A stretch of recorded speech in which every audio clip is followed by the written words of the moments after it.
Hello बच्चों, तो आप सब पेपर दे के आ चुके हैं। आई होप आप सबका पेपर बहुत अच्छा हुआ होगा। अब चलते हैं इस पूरे पेपर को डिस्कस करते हैं। फिजिक्स के पेपर को हमने पूरे डिस्कशन को 2 पार्ट में तोड़ा हुआ है, 11th का पोर्शन और 12th का पोर्शन। 11th के पोर्शन को मैं डिस्कस करूंगा और 12th के पोर्शन को रंजीत सर डिस्कस करते हैं। चलिए स्टार्ट करते हैं अपन क्वेश्चन नंबर 1 से।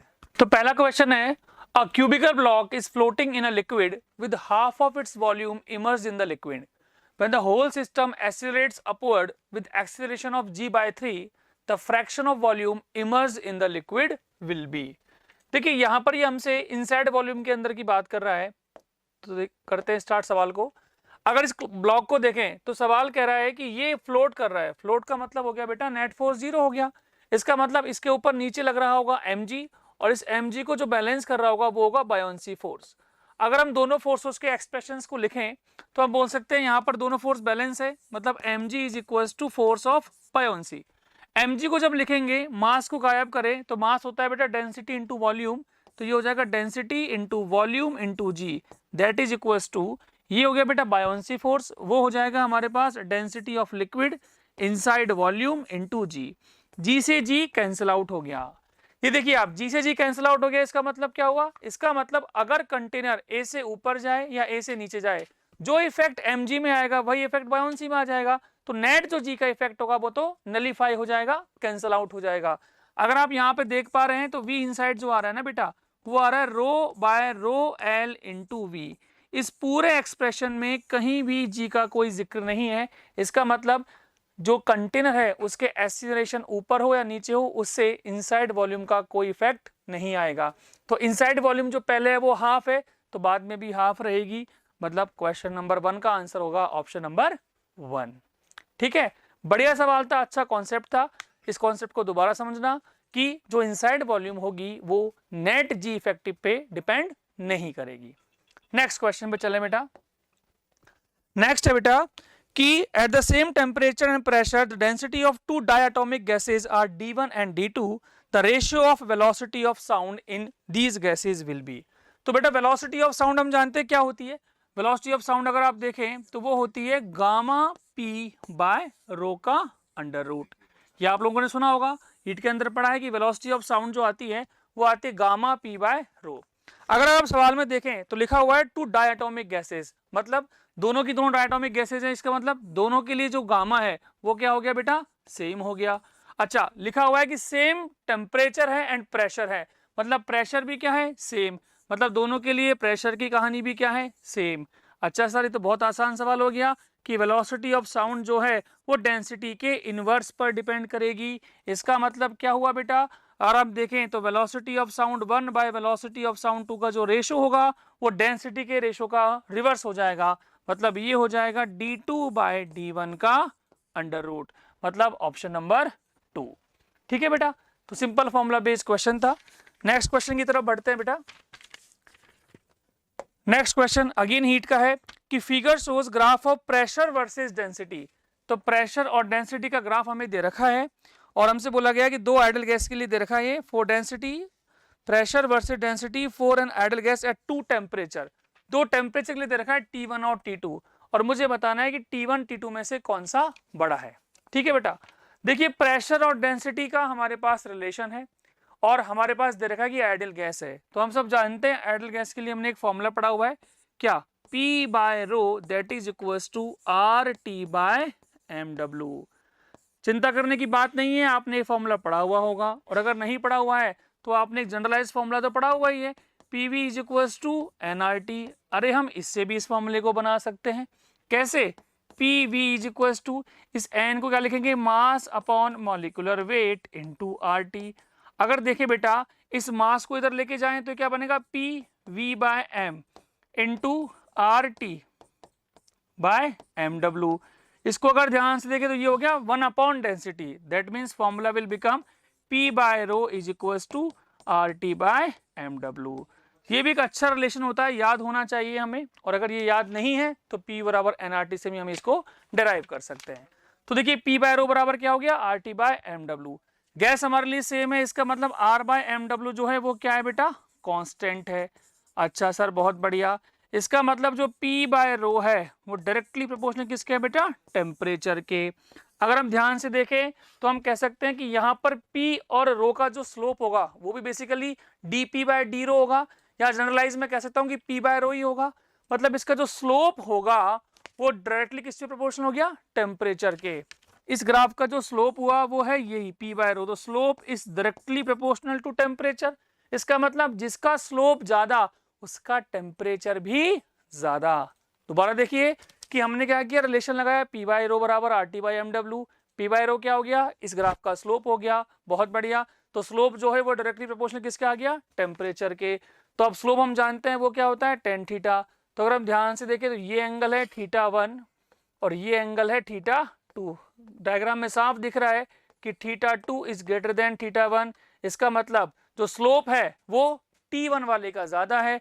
इसका मतलब जिसका स्लोप ज्यादा उसका टेम्परेचर ज्यादा, मतलब T1 is greater then T2। तो T1 is greater then T2 मतलब option number 1 will be the answer. ठीक है बेटा, चलिए नेक्स्ट क्वेश्चन देखते हैं। नेक्स्ट हमारे पास सवाल है SHM का कि when the displacement is half the amplitude the ratio of potential energy to total energy क्या होगा। बहुत बढ़िया। तो देखिए बेटा SHM के अंदर हम जानते हैं कि जो पोटेंशियल एनर्जी आती है वो हमारे पास आती है हाफ के एक्स स्क्वायर, जहां पर x क्या होता है बेटा, डिस्प्लेसमेंट होता है। और जो टोटल एनर्जी आती है इसके केस में वो आती है हाफ के ए स्क्वायर। सवाल हमसे दोनों का रेशियो पूछ रहा है, बहुत बढ़िया। तो हाफ के से हाफ के खत्म हो गया। x की वैल्यू दे रखी है सवाल ने, कब, कि जब x हो जाए कितना, हाफ ऑफ द एम्पलीट्यूड। इस x की वैल्यू पुट कर देते हैं, हाफ ऑफ एम्पलीट्यूड मतलब a/2 का whole square upon a square. Solve करेंगे तो ये आंसर आएगा 1/4। तो सिंपल क्वेश्चन है, formula based, 1/4 will be the answer, मतलब ऑप्शन नंबर 2। ठीक है बेटा, चलिए नेक्स्ट क्वेश्चन देखते हैं। Question number 5, A spring having a spring constant K is loaded with a mass M। बहुत बढ़िया। The spring is cut into 2 equal parts and one of these is loaded again with the same mass. The new spring constant is। देखिए सवाल कह रहा है कि हमने एक स्प्रिंग को यूज किया, ठीक है ना, उस स्प्रिंग की कोई लेंथ रही होगी, कुछ केरा होगा। बाद में हमने क्या किया, उसको 2 भागों में, बराबर भागों में बांट दिया, मतलब दोनों की लेंथ L/2 कर दी। तो नया K आ गया होगा। दोबारा से उस स्प्रिंग का एक सेगमेंट को हमने उस मास से लटकाया, तो बताइए अब जो नया K होगा वो कितना होगा। तो बेटा स्प्रिंग की प्रॉपर्टी के अंदर हम जानते हैं किसी भी स्प्रिंग के लिए K इंटू एल जो रहता है वो क्या रहता है बेटा, कांस्टेंट रहता है। क्या रहता है, कांस्टेंट। इसका मतलब हम कह सकते हैं कि क्या हुआ होगा कि पहले K था, ठीक है ना, और बाद में कुछ लेंथ थी, लेट्स सपोज L बराबर। बाद में जब आपने इसको 2 टुकड़े कर दिए तो हमें नया K निकालना है, K डैश, और लेंथ कितनी हो गई, आधी, L/2। किसी एक स्प्रिंग के लिए लिख रहे हैं हम कि पहले वो स्प्रिंग K इंटू एल थी, बाद में क्या हुआ, उस स्प्रिंग का K डैश निकालना है जब उसकी लेंथ कितनी हो गई हो, L/2। तो यहां से L चला गया, तो K डैश नया स्प्रिंग कांस्टेंट आया, वो कितना आ गया, 2K आ गया। सिंपल हमें क्या लगाना था कि किसी भी स्प्रिंग के लिए जो K इंटू एल होता है वो क्या रहता है, कांस्टेंट रहता है। तो answer would be 2K, option number 3। ठीक है, चलिए नेक्स्ट क्वेश्चन देखते हैं। Question number 6, the equation of a progressive wave is given 0.02 sin 2 pi, अंदर लिखा हुआ है, where x and y are in meters and t is in second, the velocity of propagation of the wave. ठीक है, देखिए हमें पता है कि प्रोग्रेसिव वेव की जो इक्वेशन होती है वो क्या होती है, y is equals to a sin omega t minus kx। अगर हम इसको इससे कंपेयर करके देखें, जो सवाल है इसमें इसको कंपेयर करके देखें तो हम कह सकते हैं कि 2 पाई बाय 0.01, इसकी वैल्यू तो क्या आ गई बेटा, ओमेगा आ गई, ठीक है, और 2 पाई अपॉन 0.3 इसकी जो वैल्यू आ गई वो आ गई बेटा मेरे पास K। ठीक है ना, मैंने सिंपल क्या किया, इस इक्वेशन को लिखने के बाद इसको इससे क्या करा दिया, कंपेयर करा दिया। तो यहाँ पर ओमेगा का वैल्यू आ जाएगा 2 पाई अपॉन 0.01 और K का वैल्यू आ जाएगा 2 पाई अपॉन 0.3। अब हम जानते हैं, हमसे V पूछा है, और V क्या होता है कि K का वैल्यू होता है ओमेगा बाय V। तो V क्या होगा बेटा, ओमेगा बाय K, मतलब इस ओमेगा को सिंपल क्या करना है, K से डिवाइड। अगर K से डिवाइड करेंगे तो ये क्या होगा, 2 pi upon 0.01 upon 2 pi into 0.3, 2 पाई साफ हो जाएगा, 0.3 अपॉन 0.01 सॉल्व करेंगे तो आ जाएगा 30 मीटर पर सेकेंड। तो सिंपल आंसर क्या आएगा, वेव की स्पीड आएगी 30 मीटर पर सेकेंड, मतलब ऑप्शन नंबर 4।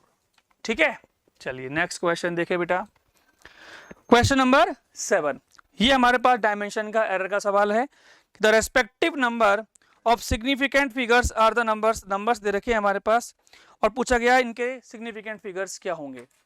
देखिए, ये जो सिग्निफिकेंट फिगर्स होते हैं या हमारे पास एरर्स के क्वेश्चंस होते हैं, ये बहुत फ्रिक्वेंटली हमारे एग्जाम्स में भी आते हैं। नीट के अंदर भी आजकल 2-3 साल से ट्रेंड देखेंगे तो लगातार पूछे जा रहे हैं। तो इनके लिए भी हमने क्या किया, हमने आपको क्लासेस के अंदर भी पढ़ाए हैं, कुछ रूल्स लिखाए, और मैंने तो आपको सिंपलेस्ट रूल सिखाए थे। फिर भी जिन बच्चों का ये थोड़ा वीक है उनके लिए मैं वन शॉट भी लेके आ रहा हूँ। पूरा यूनिट एंड डायमेंशन हम वन शॉट में करेंगे, 2-2.5 घंटे में इस पूरे चैप्टर को, यूनिट डायमेंशन और error with proper significant figures, order of magnitude और लीस्ट काउंट कैसे निकालते हैं किसी इंस्ट्रूमेंट का, वो सब सीखेंगे। ठीक है, क्योंकि आजकल जो ट्रेंड है वो ये है बेटा, कम से कम इस चैप्टर से भी 3 से 4 क्वेश्चन आ रहे हैं, समझ रहे हैं आप। शायद 4 या 5 पन्नों में तो ये चैप्टर ही खत्म हो जाता है, और ये जो इसका स्कोरिंग है वो है करीबन 16 नंबर का। तो इस चैप्टर को बहुत वेटेज देना है हमें, और इस चैप्टर को बहुत अच्छे से पढ़ेंगे हम वन शॉट के अंदर। चलिए अब वापस सवाल को देखते हैं। सवाल के अंदर हमें 3 वैल्यूज दे रखी है, इन तीनों के लिए हमें एसएफ निकालने हैं। एसएफ का रूल हम जानते हैं क्या, कि एसएफ में सारे जो नॉन जीरो होते हैं वो सारे के सारे हम सिग्निफिकेंट मानते हैं। तो पहले में देखिए, ये भी नॉन जीरो, ये भी नॉन जीरो, ये भी नॉन जीरो, ये भी नॉन जीरो, तो 4 तो हो ही गए।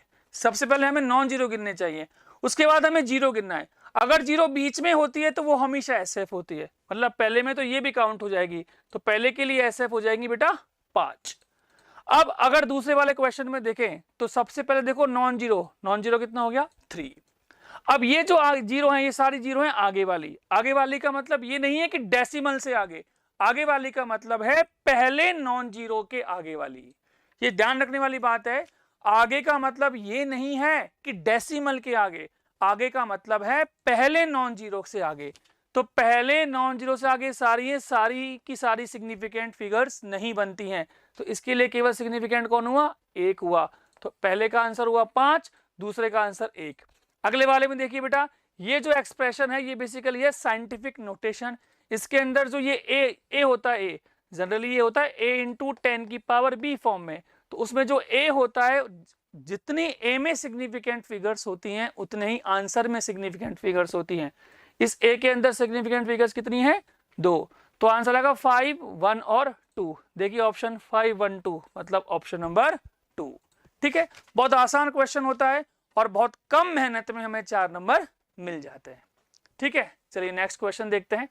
क्वेश्चन नंबर 8 पर हम पहुंच गए हैं। A particle is thrown vertically upwards from ground. It experiences a constant air resistance force which can produce retardation of 2 meter per second square. The ratio of ascending to ratio of descending. देखिए, इसमें एक बात तो सही है कि जब air की बातचीत की गई है तो हमें एयर को कंसीडर करना है। इसका मतलब एक बात तो तय है कि जो जी है या ए जो है वो कांस्टेंट नहीं है। क्यों? क्योंकि एयर के केस में हम जानते हैं कि एयर जो होती है वो हमेशा वेलोसिटी का अपोज करेगी। तो जब बॉल को आप ऊपर फेंकोगे तो ऊपर वाले पोर्शन में अगर हम देखें तो ऊपर वाले पोर्शन में जी कहाँ है, नीचे, बहुत बढ़िया। लेकिन जी के साथ साथ जो बेटा ए होगा ना, वो ए भी कहाँ होगा, नीचे होगा, क्योंकि वेलोसिटी ऊपर है, वेलोसिटी का अपोज करेगा तो ए भी नीचे होगा।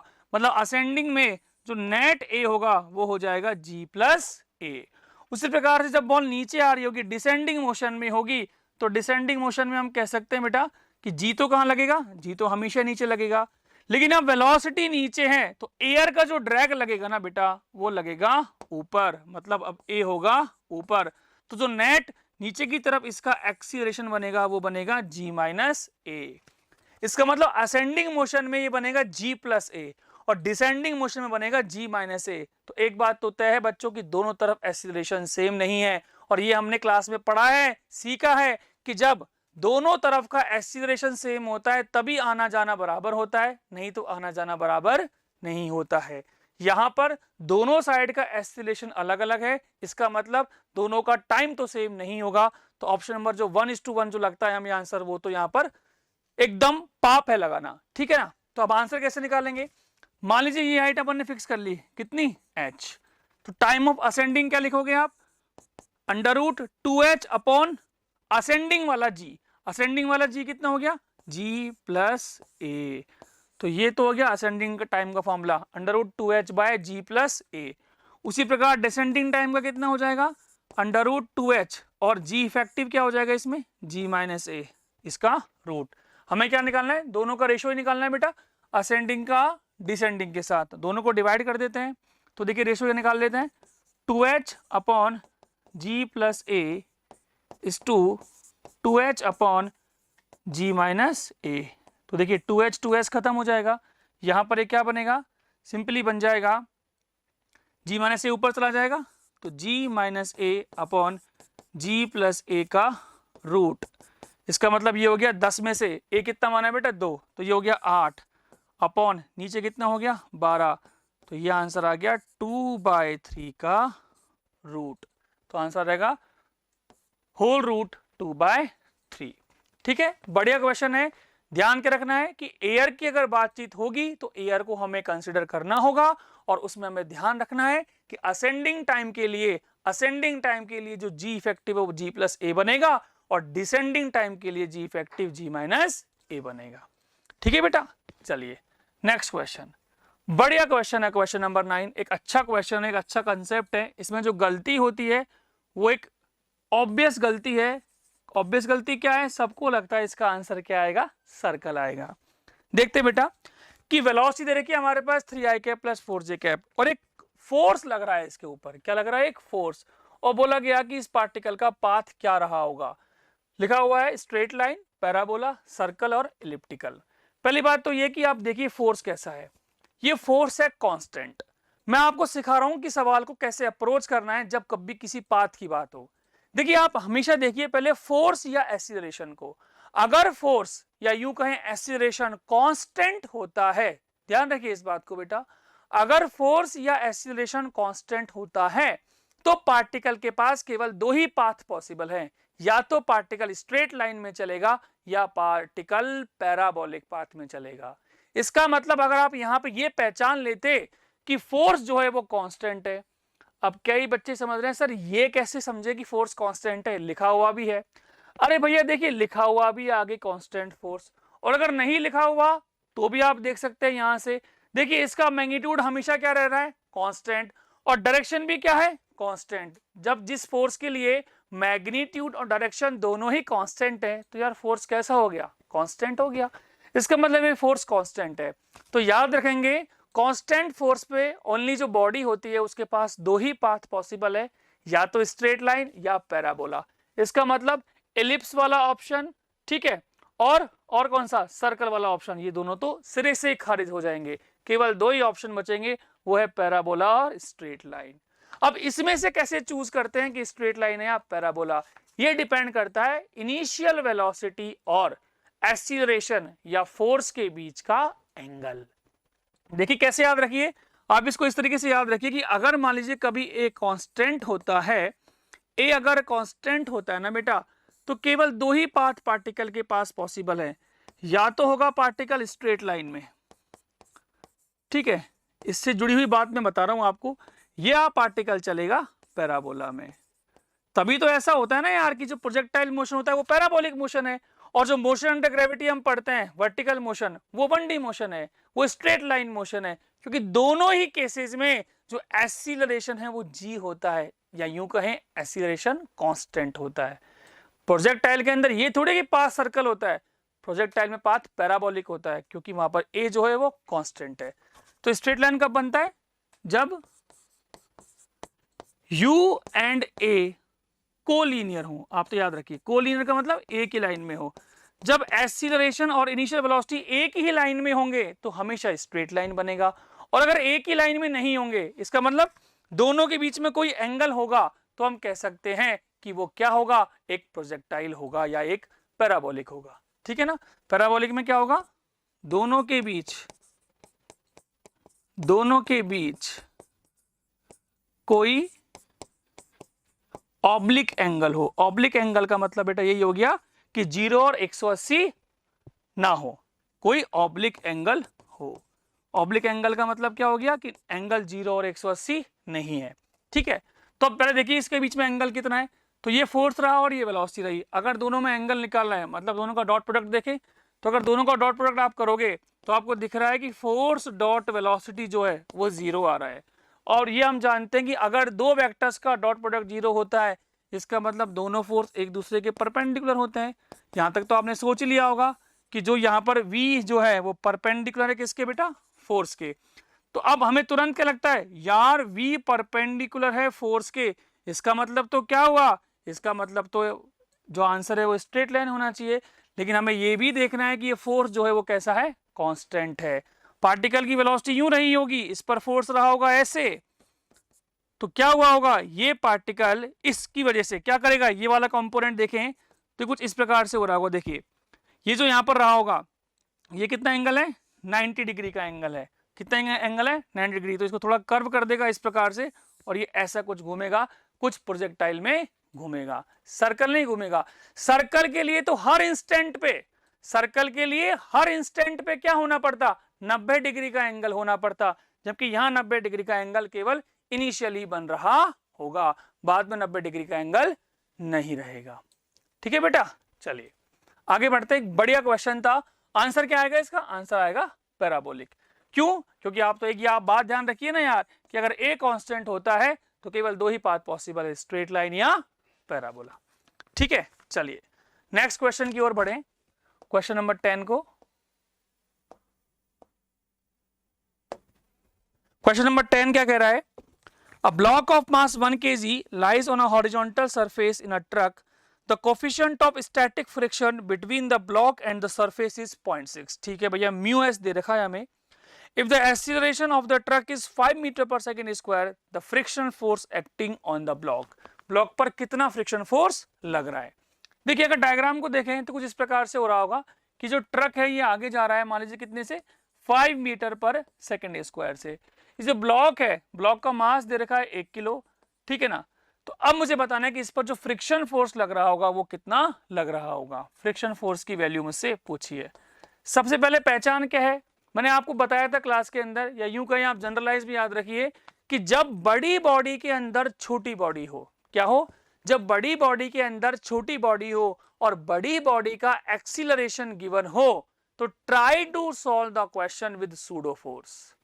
क्या बोला मैंने, कि जब किसी बड़ी बॉडी के अंदर एक छोटी बॉडी हो और बड़ी बॉडी का एक्सीलरेशन दे रखा हो, तो हमें कॉन्सेप्ट सोचना है सूडो फोर्स का। तो देख जरा, इसमें यही तो हो रहा है। एक बड़ी बॉडी मतलब ट्रक, छोटी बॉडी मतलब ब्लॉक, जब दोनों की चर्चा है और बड़ी बॉडी का क्या दे रखा है, एक्सीलरेशन, तो पहला थॉट क्या लगाना है, सूडो। मतलब इस ब्लॉक पर एक सूडो लग रहा होगा पीछे, सूडो को मैं लिख रहा हूं एफ और सूडो कितना होता है हम जानते हैं, वो होता है m इंटू ए। इसका मतलब m है 1 और a है 5, मतलब 5 न्यूटन का क्या लग रहा है, एक सूडो। तो अगर मैं सवाल को कर रहा हूं ट्रक के फ्रेम में विद रेस्पेक्ट टू ट्रक, तो क्या हो रहा होगा, विद रेस्पेक्ट टू ट्रक हम कह सकते हैं कि इस ब्लॉक पर आगे की तरफ एक सूडो लग रहा होगा, एक सूडो एफ कितना, 5 न्यूटन। तो हम सिंपल सी बात कह सकते हैं कि अगर फ्रिक्शन नहीं होता तो 5 न्यूटन से ये कहां जा रहा होता, पीछे ट्रक के फ्रेम में, तो फ्रिक्शन कहां लगेगा बेटा, आगे लगेगा। कहां लगेगा, आगे। क्यों, मैंने आपको बताया था कि अगर फ्रिक्शन की डायरेक्शन निकालनी हो तो बेस्ट तरीका क्या होता है कि अगर फ्रिक्शन नहीं होता तो मोशन किस तरफ होता, उसके ऑपोजिट में क्या लगाओ, फ्रिक्शन। तो अगर फ्रिक्शन नहीं होता तो ये जो ब्लॉक है ये कहां जा रहा होता, पीछे, तो फ्रिक्शन कहां लगेगा बेटा, फ्रिक्शन लगेगा आगे की ओर। तो फ्रिक्शन लगाना है। अब कैसे निकालें वो चेक करेंगे इससे। तो सबसे पहले चेक करते हैं इसकी लिमिटिंग वैल्यू कितनी हो सकती है। लिमिटिंग वैल्यू होती है म्यू एस इंटू एन। अगर इसकी एफबीडी देखें बेटा तो आप एन निकाल सकते हो, नीचे लग रहा होगा एम जी जिसकी वैल्यू हो गई 10 और ऊपर लग रहा होगा नॉर्मल। तो हम सिंपल कह सकते हैं कि नॉर्मल की वैल्यू कितनी है, यहाँ पर 10 रख दें। म्यू एस की वैल्यू कितनी क्वेश्चन में बेटा, म्यू एस की वैल्यू है 0.6, तो 0.6 इंटू 10 मतलब 6 न्यूटन। मतलब लिमिटिंग वैल्यू मतलब देने की मैक्सिमम क्षमता जो है वो 6 न्यूटन है और मांगा कितना है, 5 न्यूटन। ध्यान से समझिए, डिमांड है ये, डिमांड कितनी है, 5 न्यूटन, और दे कितने दे सकता है, 6 न्यूटन। क्या दे देगा, क्या बिल्कुल दे देगा। तो फ्रिक्शन की वैल्यू भी कितनी आएगी, 5 न्यूटन आएगी। और मजे की बात, मैं तो यहां पर इसका नेचर भी बता सकता हूं। ये फ्रिक्शन कैसा होगा बेटा, स्टैटिक नेचर का होगा। क्यों होगा स्टैटिक नेचर का, अरे भैया अगर आप देखिए लिमिटिंग से कम फ्रिक्शन अगर आप दे रहे हो, जितनी आपने मांगी उतनी आपकी फुलफिलनेस हो जाएगी, तो जो फ्रिक्शन होगा वो कौन सा होगा, स्टैटिक होगा। तो आंसर क्या आएगा इसका, आंसर आ गया 5 न्यूटन। इसका मतलब option number 1 will be the answer. ठीक है बेटा, चलिए बहुत बढ़िया। नेक्स्ट क्वेश्चन देखते हैं, क्वेश्चन नंबर 11। क्वेश्चन 11 है, A sphere of diameter r is cut from a solid sphere of radius r। ये पहली लाइन में बड़ा झोल है, ध्यान से समझिए। r रेडियस के स्फीयर से r डायमीटर का एक छोटा स्फीयर कट किया है। इसका मतलब एक बड़े स्फीयर जिसकी रेडियस r है, उसके अंदर से एक छोटा सा स्फीयर को पैच किया है। छोटा सा स्फीयर जिसकी रेडियस कितनी होगी, उसका डायमीटर r है भैया, तो रेडियस होगी r/2। तो हमसे पूछा गया, काट लिया, काटने के बाद उस रिमेनिंग बॉडी का सेंटर ऑफ मास कहां आएगा। बहुत ही स्टैंडर्ड क्वेश्चन है, हम सब ने किया हुआ है क्लास में भी। एक बार फिर कॉन्सेप्ट को रिवाइज कर लेते हैं। क्या था भैया, अरे एक बड़ी बॉडी है, ठीक है ना, उस बड़ी बॉडी के अंदर से एक छोटी बॉडी को काट दिया, बहुत सुंदर काट देते हैं। ये साहब ये उड़ा दिया, ये हमने क्या कर दिया, यहां से रिमूव कर दिया। तो मुझसे बोला गया है कि बताइए इसको काटने के बाद सेंटर ऑफ मास कहां जाएगा। तो इसका तरीका मैंने आपको बताया था, कैसे याद करिए। मैंने बताया कि आप इसको लिए लगाइए क्या, m1r1 बराबर m2r2। बस आपको पता होना चाहिए कि m1r1 और m2r2 में m1r1 क्या होते हैं। याद करो, मैंने बताया था m1 क्या होता है, m1 होता है रिमेनिंग मास। क्या होता है, रिमेनिंग मास, इनटू r1 क्या है, R1 क्या है बेटा, पुराने सेंटर ऑफ मास से दूरी, पुराने COM से दूरी, बराबर M2 क्या होता है बच्चों, M2 होता है काटा हुआ मास। ये जुगाड़ बता रहा हूं मैं आपको, ट्रिक, काटा हुआ मास, इनटू R2 क्या है, R2 क्या है, सेंटर ऑफ मास से, सेंटर ऑफ मास से काटे हुए की डिस्टेंस, काटे हुए की डिस्टेंस। ये लीजिए साहब, जब भी डिलीटिंग वाले सवाल होते हैं तो आप इस शॉर्ट ट्रिक का इस्तेमाल कर सकते हैं। सही बता रहा हूं, औरों से जल्दी और औरों से एक्यूरेट आपका आंसर आ जाएगा। क्या है, रिमेनिंग मास इनटू पुराने सेंटर ऑफ मास से दूरी बराबर काटा हुआ mass into centre of mass से काटे हुए मास की दूरी। ठीक है, बहुत आसान तरीका है करने का इसका, इस तरीके से। अब हमें निकालना क्या है भैया, काटा हुआ मास और काटे हुए मास की दूरी। अगर आप ध्यान से देख रहे हैं बेटा, तो आप कह सकते हैं कि पुराना सेंटर ऑफ मास तो कहां रहा होगा यार, यहीं रहा होगा पुराना सेंटर ऑफ मास तो। ठीक है, अब हमें देखना है कि काटी हुई बॉडी का जो सेंटर ऑफ मास है वो कहां होगा। काटी हुई बॉडी ये रही, जो ये कटा हुआ होगा ये भी तो एक सर्कुलर स्फीयर ही है, इसका मतलब ये भी एक सिमेट्रिक बॉडी है स्फीयर, तो इसका सेंटर यहीं पे रहा होगा। तो मैं बोल सकता हूं कि काटे हुए की जो डिस्टेंस है वो रहेगी r/2। क्या रहेगी, r/2।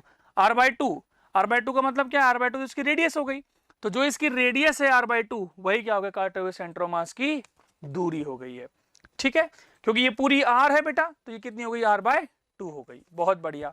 अब इसका मास कैसे निकालें काटे हुए का, मान लीजिए काटे हुए का मास है m', तो उसके लिए आप सिंपल यूनिटरी मेथड लगा सकते हैं। पता है ये स्फीयर है, मतलब कहानी किस में होगी बेटा, वॉल्यूम में होगी। मास कैसे निकालें, अरे भैया मान लीजिए इसका मास m है, तो क्या बोलेंगे कि 4/3 पाई r³ में कितना मास, कैपिटल M मास, तो एक में कितना मास, m/4/3 पाई r³। तो इतनी वॉल्यूम में कितना मास, इतनी वॉल्यूम कितनी है, 4/3 पाई r क्या हो गया, r/2 का क्यूब। साफ करो 4/3 तो यहां से जो ये m' है इसकी वैल्यू कितनी आ जाएगी बेटा, m/8। m' की वैल्यू कितनी आ गई, m/8। तो रिमेनिंग मास कितना बचा, अगर इस पूरा m है ये वाली वैल्यू कितनी आ गई, m/8, तो रिमेनिंग मास कितना बचा, 7m/8 इनटू पुराने सेंटर ऑफ मास से दूरी, अरे भैया इसको x मान लेते हैं, यही तो निकालनी है, बराबर काटा हुआ मास कितना आ गया भैया, 7m/8 तो था रिमेनिंग मास, तो काटा हुआ मास आ गया m/8, और काटे हुए मास की दूरी कितनी आई है, r/2। तो देख m/8 से m/8 खत्म, सिंपल तेरा आंसर क्या आ गया, r/14। क्या आ गया R/14, मतलब ऑप्शन नंबर 3। तो बड़ा आसान तरीका है ये M1R1 बराबर M2R2। इसके लिए आपको पूरा प्रोसेस की जरूरत नहीं है, केवल यहाँ पे समझना कि M1 और R1 क्या होते हैं, M2R2 क्या होते हैं। कैसे याद रखेंगे कि जो पहले था उसे अपन ने ऑरिजिन मान लिया, तो M1R1 आगे मान लिया और M2R2 पीछे मान लिया, या यूं कहें M1R1 को पीछे मान लिया, M2R2 को आगे मान लिया। कैसे याद रखो, काटा हुआ mass into centre of mass से दूरी बराबर बचा हुआ mass into centre of mass, नया सेंटर ऑफ मास, जिसकी दूरी कहां से है, पुराने सेंटर ऑफ मास से। आई होप आपको ये मेथड बड़ा अच्छा लगेगा और आप अपने क्वेश्चंस जो आपके एक्सरसाइज में होंगे वो इसी मेथड से करेंगे। ठीक है बेटा, चलिए नेक्स्ट देखते हैं क्वेश्चन नंबर 11 के बाद question number 12।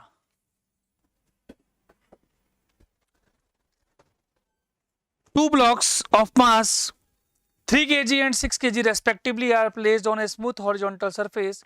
They are connected by a light spring of force constant K बराबर 200 Newton per meter. Initially the spring is unstressed. The indicated velocities are imparted to the blocks. The maximum extension in the spring.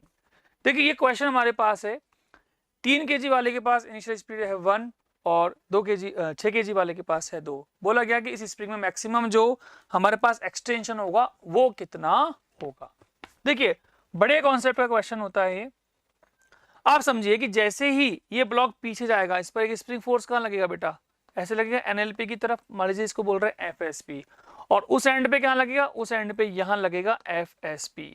ठीक है, अगर हम इस पूरे को system बना लें, क्या बना लें, इस पूरे को सिस्टम बना लें, तो हम बोल सकते हैं कि जो स्प्रिंग का फोर्स हो गया वो क्या बन गया बेटा, एक इंटरनल फोर्स बन गया।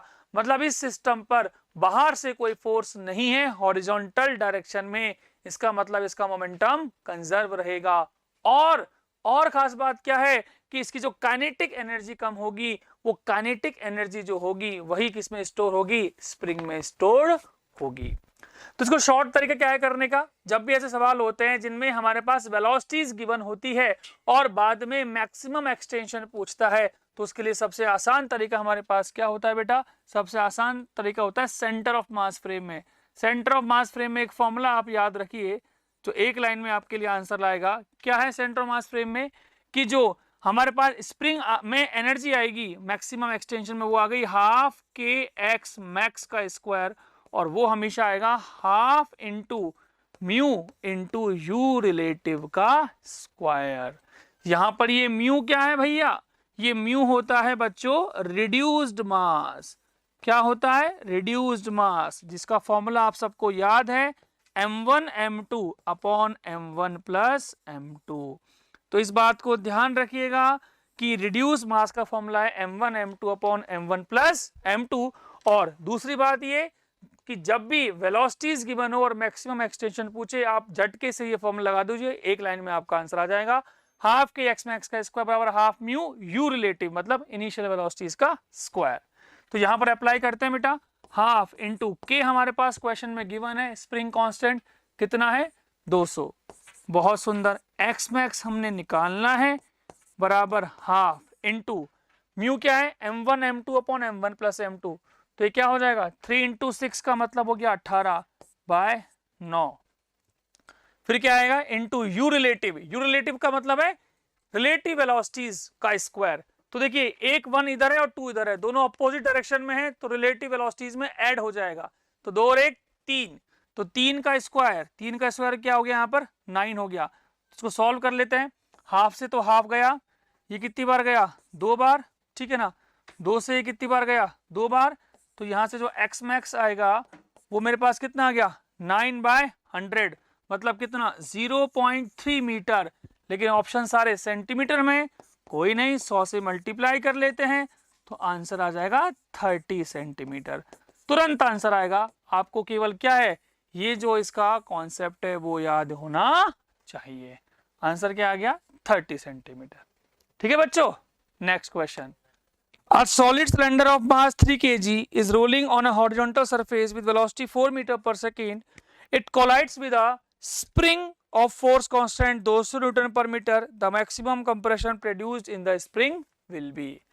देखिए क्वेश्चन कुछ इस प्रकार से है कि एक स्प्रिंग है, ठीक है, वो NLP पे है, इसका K हमें दे रखा है, यहां से एक सिलेंडर रोल करता हुआ जा रहा है 4 मीटर पर सेकंड से। ध्यान रखिएगा सिलेंडर रोल कर रहा है, मतलब यहाँ पर ओमेगा भी है और वी भी है। ऐसे रोल करता हुआ आगे जा रहा है। इसको स्प्रिंग को दबाएगा और मान लीजिए यहाँ जाके इसकी सिलेंडर की वेलोसिटी 0 हो गई। तो पूछा गया कि बताइए स्प्रिंग में मैक्सिमम कंप्रेशन क्या होगा। तो सिंपल क्या लगाएं भैया, यहाँ पर हमें एक बात पता है क्या, कि जो स्प्रिंग फोर्स होता है वो हमेशा होता है कंजर्वेटिव फोर्स। इसका मतलब इस प्रोसेस में जो काम कर रहा है वो केवल स्प्रिंग फोर्स कर रहा है, और स्प्रिंग का फोर्स कैसा होता है, कंजर्वेटिव। मतलब यहां पर conservation of mechanical energy is valid. और अगर conservation of mechanical energy valid है, इसका मतलब क्या है कि इसकी जो एनर्जी होगी वो सारी की सारी किस में चली गई होगी, पोटेंशियल एनर्जी में चली गई होगी स्प्रिंग की में। मतलब लॉस इन काइनेटिक एनर्जी इस बराबर क्या हो गया, gain in potential energy of spring.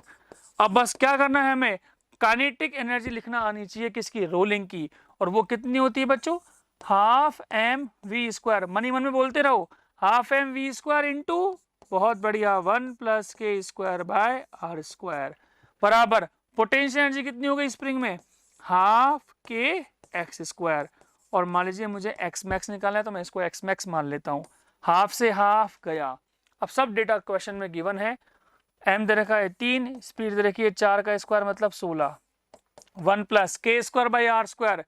Solid cylinder है भैया, सॉलिड सिलेंडर का मतलब सॉलिड सिलेंडर के लिए के स्क्वायर बाई आर स्क्वायर वही होगा जो डिस्क का होगा।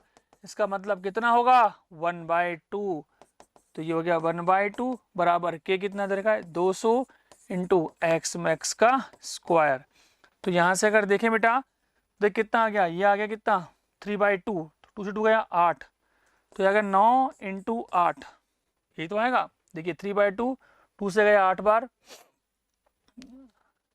ठीक है ना, बराबर किधर कितना आ गया 200 एक्स मैक्स का स्क्वायर।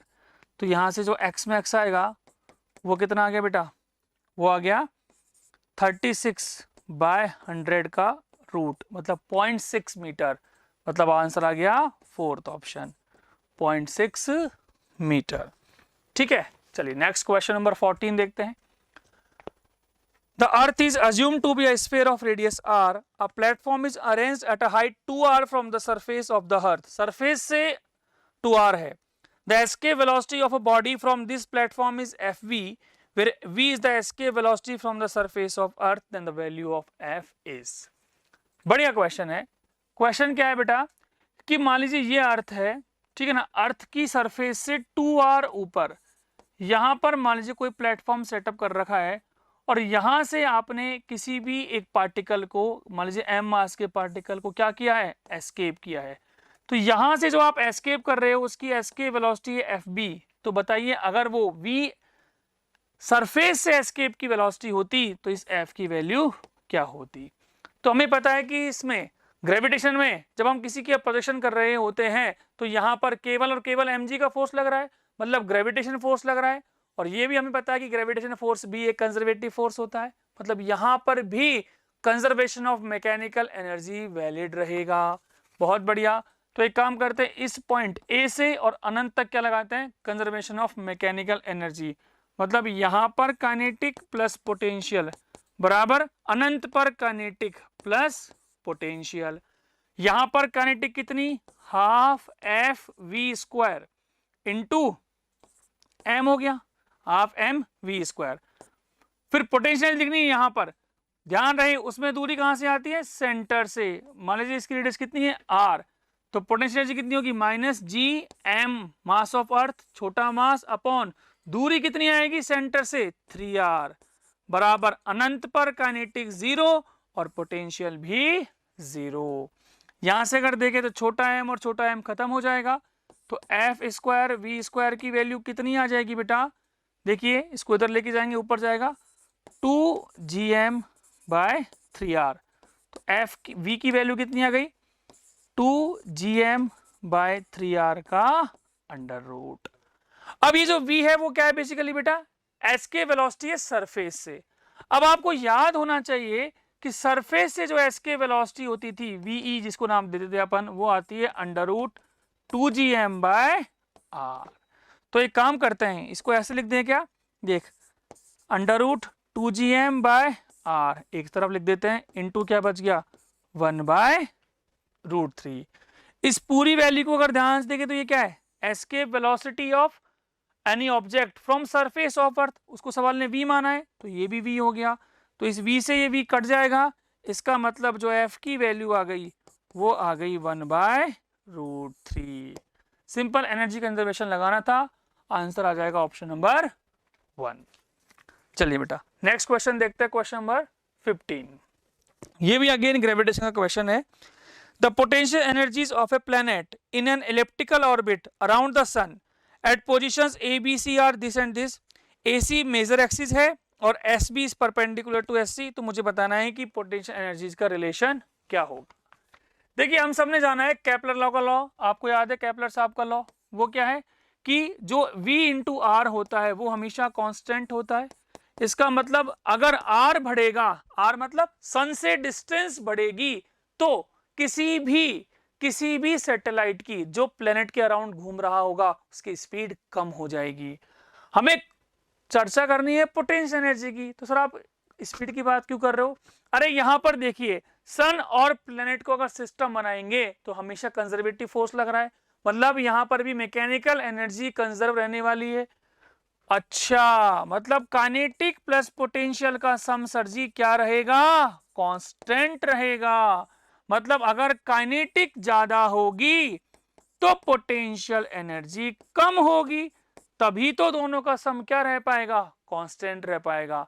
तो एक काम करें आर के हिसाब से वी का रिलेशन फाइंड आउट करते हैं, वी के हिसाब से काइनेटिक एनर्जी का रिलेशन फाइंड आउट करते हैं। और यार ये तो ऑब्वियस सी बात समझ में आ गई कि अगर काइनेटिक का जो रिलेशन होगा उसका रिवर्स रिलेशन ही किसका होगा, पोटेंशियल का होगा। तो बस इसी प्रोसेस को फॉलो करते हैं कि v इंटू आर बराबर कॉन्स्टेंट, मतलब अगर r ज्यादा तो v कम। बहुत बढ़िया। अगर यहां पर देखें तो सबसे ज्यादा r किसका है, c वाले का। R C is greater than क्या आएगा, R B is greater than R A. इसका मतलब इसकी स्पीड सबसे कम होगी, तो सबसे ज्यादा स्पीड किसकी हो जाएगी, ए की। तो V A is greater than V B is greater than V C. और जिसकी स्पीड ज्यादा तो काइनेटिक एनर्जी भी ज्यादा। Kinetic energy at A is greater than kinetic energy at B and is greater than kinetic energy at C. और भैया अगर kinetic ज्यादा होगी ए पर तो पोटेंशियल कम होगी ए पर, मतलब potential at A is less than potential at B is less than potential at C, मतलब option 1 will be the answer। तो ये बिल्कुल एक तरीके से कॉन्सेप्चुअल क्वेश्चन था जिसके अंदर आपको ग्रेविटेशन की केपलर के सेकंड लॉ और साथ साथ वर्क पावर एनर्जी में कंजर्वेटिव फोर्स की प्रॉपर्टी याद होनी चाहिए थी। ठीक है बढ़िया, चलिए बहुत बढ़िया। अब आ गए हम सेक्शन बी के अंदर। हमने 15 क्वेश्चन सेक्शन ए के अंदर लिए हैं, बाकी रिमेनिंग क्वेश्चन जो है बेटा वो 12th क्लास के पोर्शन के, वो आपको रंजीत सर जो है वो 12th क्लास के पोर्शन के साथ डिस्कस करेंगे। अब हम आ गए हैं सेक्शन बी के अंदर जहां पर हमें क्लास 11th के जो क्वेश्चंस मिलेंगे उन्हें हम डिस्कस करेंगे। चलिए देखते हैं बेटा पहला question, a fixed mass of ideal gas. Okay fixed mass दे रखा है भैया आइडियल गैस का, जिसके अंदर हमें बोल रहा है प्रेशर और वॉल्यूम का वेरिएशन दे रखा है, प्रेशर और वॉल्यूम का वेरिएशन दे रखा है। और बोला गया है कि इसके करस्पॉन्डिंगली हमें निकालना है टेम्परेचर और वॉल्यूम, मतलब ताप और आयतन का कौन सा ग्राफ सही है, ये हमें पता लगाना है। ठीक है भैया, सवाल ने बहुत अच्छे ढंग से लिखा हुआ है कि गैस कैसी है, आइडियल है। ठीक है बहुत सुंदर। अब इस ग्राफ को अगर ध्यान से देखें बेटा तो एल से लेके एम तक क्या होने वाला है, प्रेशर कांस्टेंट है। क्या है बच्चों, प्रेशर कांस्टेंट है। बहुत बढ़िया, प्रेशर अगर कांस्टेंट है सर जी आइडियल गैस इक्वेशन पीवी बराबर एनआरटी, आपने शायद पीवी बराबर म्यू आरटी पढ़ी हो, बात एक ही है। प्रेशर कांस्टेंट हो गया, ठीक है। अगर फिक्स्ड मास है तो एन कांस्टेंट आर कांस्टेंट होता ही है, तो ये भी क्या हो गया, कांस्टेंट हो गया। ये कांस्टेंट, इसका मतलब volume directly proportional to temperature, मतलब वॉल्यूम और टेम्परेचर का जो ग्राफ मिलेगा ना भैया वो स्ट्रेट लाइन मिलेगा। स्ट्रेट लाइन मिलने का मतलब ये जैसे जैसे वॉल्यूम बढ़ेगी वैसे वैसे टेम्परेचर बढ़ेगा, जैसे जैसे वॉल्यूम बढ़ेगी वैसे वैसे टेम्परेचर बढ़ेगा। मतलब मैं कह सकता हूं कुछ इस प्रकार से ग्राफ मिलेगा कि मान लीजिए ये वॉल्यूम है और ये टेम्परेचर है, ठीक है, तो ये ग्राफ कुछ इस प्रकार से मिलेगा, ऐसे स्ट्रेट लाइन। ठीक, उसके बाद सेकंड देखते हैं एम से लेके एन। ये तो कौन सा पार्ट हो गया, एल से लेके एम का पार्ट। अगर हम एम से लेके एन का पार्ट देखें, अब एम से लेके एन, तो इसमें लिखा हुआ है कि ये कैसा है, आइसोथर्मल है भैया। आइसोथर्मल का मतलब टेम्परेचर कांस्टेंट है, तो पीवी बराबर एनआरटी। अब की बार टेम्परेचर कांस्टेंट है, टेम्परेचर कांस्टेंट है, इसका मतलब पीवी बराबर कांस्टेंट, पीवी बराबर कांस्टेंट हो गया। मतलब पीवी बराबर कांस्टेंट मतलब क्या, जो प्रेशर है वो वॉल्यूम के क्या हो गया, इनवर्स हो गया। प्रेशर जो हो गया वो क्या हो गया, इनवर्स हो गया किसके, वॉल्यूम के। ठीक है, अब क्वेश्चन हमारे पास है टेम्परेचर और वॉल्यूम का। किसका, टेम्परेचर और वॉल्यूम का। अब यहां पर अगर देखें तो हमारे पास प्रेशर का दे रखा है कि ये प्रेशर है और ये वॉल्यूम है, ठीक है ना, दोनों का रिलेशन दे रखा है। आइसोथर्मल का मतलब क्या हो गया, टेम्परेचर कांस्टेंट हो गया, प्रेशर वॉल्यूम का इनवर्स ग्राफ आ ही गया, टेम्परेचर कांस्टेंट है। अच्छा, क्वेश्चन उसमें क्या पूछा हुआ है, क्वेश्चन में अगर ऑप्शन देखेंगे आप तो जो ग्राफ पूछा है वो पूछा है टेम्परेचर का और वॉल्यूम का। किसका, टेम्परेचर का और वॉल्यूम का। तो देखिए एम से लेके एल से लेके एम में तो क्या होगा, टेम्परेचर वॉल्यूम स्ट्रेट लाइन में है, इसका मतलब कुछ इस प्रकार से हो जाएगा एल से लेके एम तक। उसके बाद क्या है, उसके बाद प्रोसेस ही समतापी है भैया, आइसोथर्मल है। अर्थात अगर आइसोथर्मल है इसका मतलब हो गया कि टेम्परेचर तो कांस्टेंट है, इसका मतलब एम से लेके एन तक तो ग्राफ ऐसा मिलेगा। तो ये जो ऑप्शन है, देखिए कौन सा ऑप्शन है, दिस इज ऑप्शन नंबर 2। इसका मतलब option number 2 will be the answer. तो सिंपल केटीजी का क्वेश्चन था ये, जिसके अंदर आइडल गैस की इक्वेशन को हमें 2 बार लगाना था। ठीक है भैया, बहुत बढ़िया। चलते हैं नेक्स्ट क्वेश्चन की ओर, क्वेश्चन नंबर 37। ठीक है, तो बहुत सारे अभी आपको डाउट्स आ रहे होंगे दिमाग में कि सर पेपर आने वाला है, डर लग रहा है ये भी नहीं आ रहा, वो भी नहीं आ रहा। अरे उसके लिए आपको बहुत ज़्यादा चिंता नहीं करनी है बेटा, ये हर साल में आपको होता है। जब एग्जाम आने वाला होता है तो हमें एबनॉर्मल फील होता है, और हमेशा जब एबनॉर्मलिटी फील होती है, अगर एबनॉर्मल सिचुएशंस होती है तो ये नॉर्मल बात होती है। एक कहावत होती है ना, आप लोगों ने सुनी हो कि in abnormal situations if your behaviour is abnormal then you are totally normal. तो ये बहुत नॉर्मल फिनोमिना है, डर लगना, टेंशन होना, नींद नहीं आना, बहुत ज़्यादा सैडनेस फील होना, तो इन पे ज़्यादा रिएक्शन मत दो, ये होगा। बस क्या करना है, आपको पेन पेपर लेना है, जितना आपने पढ़ लिया, जितना आपसे रह गया उसका एक तरीके से एक कंपैरिजन चार्ट बनाना है। और हर टीचर जो अनअकैडमी में आपके पास है नीट का, वो लगा हुआ है आपको रिवाइज कराने में किसी ना किसी तरीके से, चाहे प्लस के अंदर, चाहे यूट्यूब के अंदर, अपने टेलीग्राम चैनल्स पे वो आपको करस्पॉन्डिंग इन्फॉर्मेशन भी देते हैं, ताकि आपका जो मैक्सिमम टाइम है वो यूटिलाइज हो पाए। क्योंकि अगर हम हमारे हिसाब से काम करते हैं तो बहुत ज्यादा टाइम लेते हैं चीजों को करने में, और नेगेटिव थॉट्स ज्यादा हमारे पास गेयर अप होते हैं। तो क्या कीजिए बेटा, वन शॉट्स जो भी टीचर्स रिवाइज कराने आ रहे हैं, चाहे वो केमिस्ट्री के हों, चाहे वो बॉटनी के हों, जूलॉजी के हों, फिजिक्स के हों, सारे आप देखिए और उस चैप्टर को निपटाइए। हर टीचर इतना एक्सपीरियंस्ड है कि उसे पता है कि इस टाइम में आपको क्या पढ़ना है, क्या नहीं पढ़ना है, उसके करस्पॉन्डिंगली वो अपना कंटेंट तैयार कर रहे हैं और आपका बेहतर से बेहतर रिवीजन करवा रहे हैं। तो उसे लगातार बने रहिए। उसके लिए कोटा पल्स बाय अनअकैडमी जो चैनल है, इसी चैनल के अंदर जिस पर अभी आप इसको देख रहे हैं, उसमें नीट फ्लिक्स सीरीज के अंदर आपको सारे वन शॉट्स मिलेंगे हर टीचर के। उसे देखिए, पढ़िए, डाउट्स आते हैं डाउट काउंटर्स पे आइए, मिलते रहिए। जितना आप मिलेंगे, जितना आप अकेलेपन से दूर रहेंगे, आपका टाइम उतना अच्छा यूटिलाइज होगा और नेगेटिविटी कम होगी। ठीक है, चलिए आगे बढ़ते हैं क्वेश्चन नंबर 37 पर। 37 में हमारे पास 2 डायग्राम दे रखे हैं, ये जिसे बोला गया उसने ए और बी, और ये जो ऊपर है ये लगा रखे हैं स्प्रिंग बैलेंस। मान लीजिए कुछ इस प्रकार से आपने पढ़ा होगा बुक्स में, इस प्रकार से बना हुआ रहता है ना स्प्रिंग बैलेंस, ऐसे। तो स्प्रिंग बैलेंस जो है, इनकी रीडिंग्स के ऊपर हमें कमेंट करना है। ठीक है भैया, बहुत बढ़िया, ऑप्शंस हमारे पास लिखे हुए हैं, इनकी रीडिंग्स के बारे में बात करते हैं। अगर ध्यान से अगर आप देखें तो ये बेसिकली क्या है, ये एक तरीके से क्लैंपिंग हो गई। किसी भी जो ये पुली है इसको क्या किया आपने, क्लैंप किया हुआ है। तो इस क्लैंपिंग में बेसिकली क्या निकालनी है आपको, टेंशन निकालनी है। और ये आपने सीखा हुआ है, क्या सीखा हुआ है, अरे ये सीखा हुआ है ना कि ये टेंशन T, ये टेंशन T, पुली मासलेस है, पुली कहीं जा भी नहीं सकती है, इसका मतलब यहां जो फोर्स लगने वाला है पुली के ऊपर वो कितना होगा, 2T होगा। इधर से भी T, ये T, T, ये T, तो पुली के ऊपर जो क्लैंपिंग आती है वो कितनी आती है, 2T। तो बेसिकली दोनों क्वेश्चंस में मुझे क्या निकालना है, टेंशंस निकालनी है। अब टेंशंस निकालने के बहुत तरीके हैं। एक तरीका सिंपल सोबर जो आपने सीखा हुआ है वो क्या है, इनमें इसका एक्सीलरेशन ज्यादा होगा नीचे की तरफ, और मतलब इसका वेट ज्यादा है तो नीचे जाएगा, ये ऊपर जाएगा। तो पहले ए निकालिए फिर टेंशन निकालिए। मैंने आपको क्लास में सिखाया था कि हमारे लेवल पे, नीट लेवल पे कोशिश करिए कि आप दो वाला, जो दो हैंगिंग वाले होते हैं उसकी टेंशन डायरेक्टली रट लीजिए। और वो कितनी आती है, जो क्लास के बच्चे उन्हें याद भी है, 2m1 m2 upon m1 plus m2 into जी।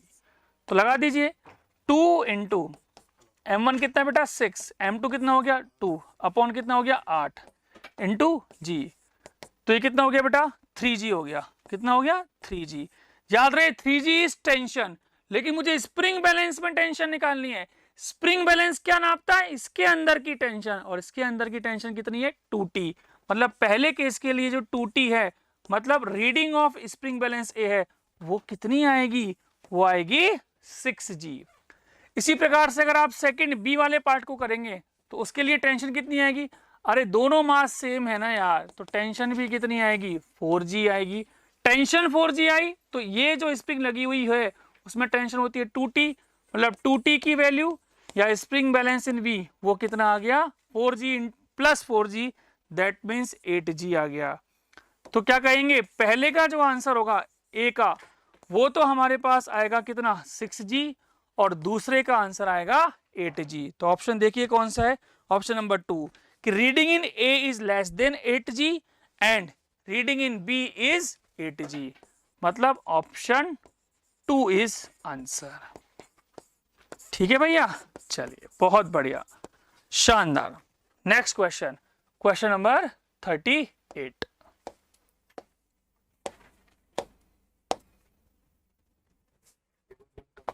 चलिए क्वेश्चन नंबर 38 देखते हैं बेटा। क्वेश्चन है कि work done stretching a spring from x0 to 2x0 is W, then work done in stretching this spring from 2x0 to 3x0 will be. तो देखिए simple formula आप लोगों को याद है, क्या याद है फॉर्मूला आपको, फॉर्मूला आपको ये याद है कि जो स्प्रिंग के अंदर जो एक्सटर्नल फोर्स का वर्क डन होता है वो बेसिकली होता है हाफ के एक्स फाइनल का स्क्वायर माइनस एक्स इनिशियल का स्क्वायर। ये आपको याद है, बस इसको आपको अप्लाई करना है और आंसर आपका आ जाएगा। कैसे, अगर इसको डायग्रामेटिकली देखें तो खेल ये हो रहा है कि पहले मान लीजिए ये स्प्रिंग ऐसे थी एनएलपी पे, मतलब इसका एनएलपी था ये, अब यहां से ये x0 खींची हुई है, इस x0 से इसे कितना खींचना है 2x0 करना है। क्या करना है 2x0 करना है। ये पहले से हो गया कि x0 से 2x0 करने में जो कार्यक्रम हो रहा है वो हो रहा है W।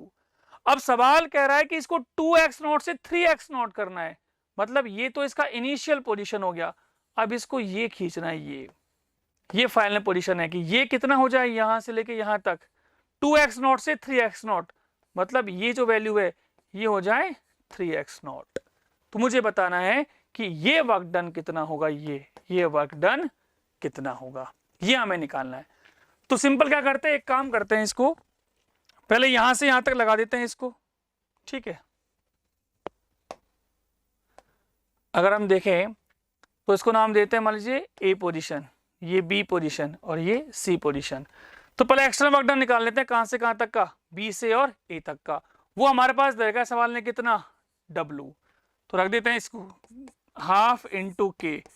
एक्स फाइनल कितना हो गया बेटा, एक्स फाइनल यहाँ पे हमारे पास हो गया 2x0, तो 2x0 का स्क्वायर माइनस x0 का स्क्वायर, सॉल्व करेंगे 4 में से गए तो 3, तो 3/2 के x0 स्क्वायर, इसकी वैल्यू सवाल ने दी है W। तो यहां से एक काम करते हैं, हाफ के x0 स्क्वायर की वैल्यू निकाल लेते हैं, वो आएगी W/3। कितनी आएगी W/3, ठीक है। अब सवाल पूछ रहा है इस B से लेके C तक के लिए, तो इसी के लिए वापस लगा देते हैं बी से लेके सी तक।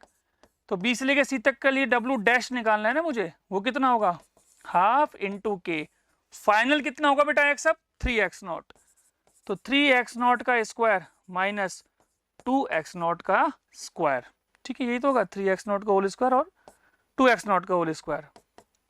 तो ये हो गया हाफ इंटू के, कितना हो गया 9, 9 में से 4 गई तो 5, 5x0 का स्क्वायर, क्या लिखूं इसको 5/2 kx0 स्क्वायर, ठीक है। इसको अगर ध्यान से देखें तो ये कितना है w/3, तो आंसर कितना आ गया 5w/3, this is the answer, क्या आया 5w/3।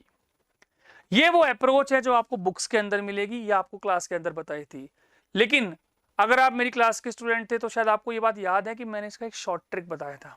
देखिए कैसे, मैं इसको एक लाइन में करना सिखाता हूँ आपको, ये झमेले में नहीं पढ़ना है, फॉर्मूला 2 बार लगाना है 3 बार, बहुत आसान तरीका बता रहा हूँ, वो बहुत जादू है, ये आपको अच्छा लगेगा ये तरीका सीख के, क्योंकि देखिए फिजिक्स और गणित दोनों का बहुत अच्छा यूज होता है। मैं स्लाइड में ऐड करना चाहता हूँ, बस वो एक बार ऐड हो जाए इसमें।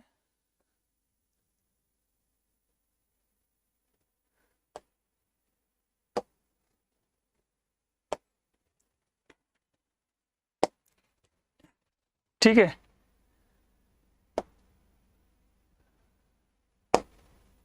चलिए तो मैं आपको सिखाता हूं अब ये एक और तरीका, इसको शॉर्ट करने का तरीका बताता हूं मैं आपको।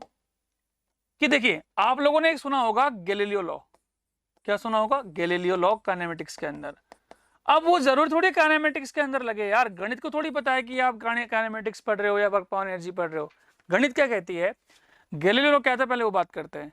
वो था, अगर आपको याद हो मोशन अंडर ग्रेविटी के लिए, कि एच बराबर क्या होता है हाफ जी टी स्क्वायर। तो इस लॉ के अकॉर्डिंग क्या होता है कि अगर मैं बोलूं if time is constant, time क्या हो कांस्टेंट नहीं, टाइम इंटरवल क्या हो सेम हो, if time is same, if time equals to same मतलब टाइम इंटरवल सेम हो और हाफ जी तो कांस्टेंट है, तो कह सकता है वो कि जो एच का रेशियो होता है वो क्या आता है 1:3:5:7:9, ये होता है।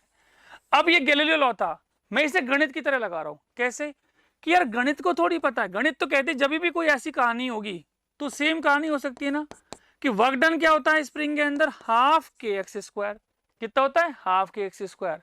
तो अगर मैं बोलूं कंपेयर करके देखूं तो हाफ जी कांस्टेंट है, यहां पर हाफ के कांस्टेंट है, तो अरे यार अगर मैं बोलूं कि एक्स सेम होंगे, एक्स क्या होंगे सेम होंगे, तो वर्क के भी जो रेशो होंगे वो 1:3:5:7:9 ही होंगे। ये आपको डाइजेस्ट होने में टाइम लग रहा होगा यार ये क्या हुआ, लेकिन अगर सोचिए गणित के हिसाब से सोचे तो क्या पता है गैलीलियो लॉ है या ये वर्क पावर एनर्जी का लॉ है। अरे सिंपल समझिए, ये चीजें कांस्टेंट है, तो अगर ये टाइम इंटरवल सेम होता तो हाइट का रेशियो 1:3:5:7 होता, या एक्स का अगर एक्सटेंशन या कंप्रेशन सेम होगा, डिफॉर्मेशन सेम होगा, तो वर्क डन का रेशियो 1:3:5:7 होगा ना यार। तो देख इस क्वेश्चन में क्या हो रहा था, इस क्वेश्चन में ये एनएलपी था, पहली बार क्या हुआ था x0 था, उसे कितना किया था 2x0, मतलब ये भी कितना था x0, ये x0 है ये 2x0 है, तो ये तो कितना हुआ x0 ही हुआ। अब सवाल कह रहा है कि 2x0 से 3x0, मतलब ये भी तो x0 ही हुआ ना यार। अरे समझना मेरी बात को, 3x0 तो यहां से है, तो यहां से तो कितना हुआ x0 ही हुआ ना, तो x x x तो सेम ही है, तो जब x x x सेम ही है तो वर्क डन का रेशियो क्या आएगा 1:3:5। अच्छा मुझे दे क्या रखा था, मुझे दे रखा था x0 से 2x0 तक का वर्क डन कितना w। एक काम करता हूं इसको w डैश मानता हूं, तो मैं क्या लिख सकता हूं w/w dash that is equals to 3/5। भाई साहब w डैश की वैल्यू आ गई 5w/3, ये लीजिए। तो मैंने क्लास में जो क्वेश्चंस कराए थे वो इसी मेथड से कराए थे, इसके लिए कोई जादू टोना नहीं लगाना है, सबसे जल्दी आंसर आपका आ जाएगा। ठीक है बढ़िया, तो ये बहुत बढ़िया चीज है, इसे आप अप्लाई करेंगे, मैंने आपके साथ भी शेयर कर दिया है, तो आप क्वेश्चंस को बेहतर तरीके से कर पाएंगे और जल्दी कर पाएंगे। चलिए क्वेश्चन नंबर 39 पे चलते हैं। Two moving particle P and Q are 10 meter apart from a certain instant, the velocity of P दे रखी है और वो 30 डिग्री का एंगल बना रहा है PQ से, बहुत बढ़िया। और जो Q वाला है वो भी 30 डिग्री का एंगल बना रहा है और मुझसे पूछा गया angular velocity of P with respect to Q। Angular velocity कैसे निकालते हैं, रिलेटिव एंगुलर वेलोसिटी फॉर्मूला पढ़ा है ना बेटा, कि अगर ओमेगा किसकी निकालनी है, Q के सापेक्ष P, मतलब omega of P with respect to Q, क्या होता है उसका फॉर्मूला, कि सबसे पहले आप relative velocity of P with respect to Q निकालिए, उसका परपेंडिकुलर कंपोनेंट लिए अपॉन नीचे का लीजिए जॉइनिंग लाइन का डिस्टेंस, ये लीजिए। ये फॉर्मूला होता है कि पहले रिलेटिव वेलोसिटीज निकालिए, उसका परपेंडिकुलर कंपोनेंट लीजिए अपॉन क्या कर दीजिए, जॉइनिंग लाइन का डिस्टेंस। तो देखिए यहां पे कैसे करें, तो अगर यहां पे मैं कंपोनेंट रिजॉल्व करूं तो देखिए यहां पर ये जॉइनिंग लाइन हो गई, इसके परपेंडिकुलर लेना है इस जॉइनिंग लाइन के। तो देखिए यहां पर दो कंपोनेंट हो रहे होंगे P के, एक कंपोनेंट इधर और एक कंपोनेंट इधर। मुझे इधर वाला कंपोनेंट लेना नहीं है, मुझे लेना कौन सा है, परपेंडिकुलर। किसके परपेंडिकुलर, जॉइनिंग लाइन के परपेंडिकुलर। तो जॉइनिंग लाइन ये है, इसके परपेंडिकुलर लेना है भैया। तो एक तो नीचे आ गया कितना 8 sin 30 और 8 sin 30 हो गया बच्चा 4। उसी प्रकार से इसके लिए भी कौन सा कंपोनेंट काम में आएगा, ये वाला, इस कंपोनेंट का कोई रोल नहीं है। तो ये कितना आ गया 6 sin 30 का मतलब ये कितना आ गया 3।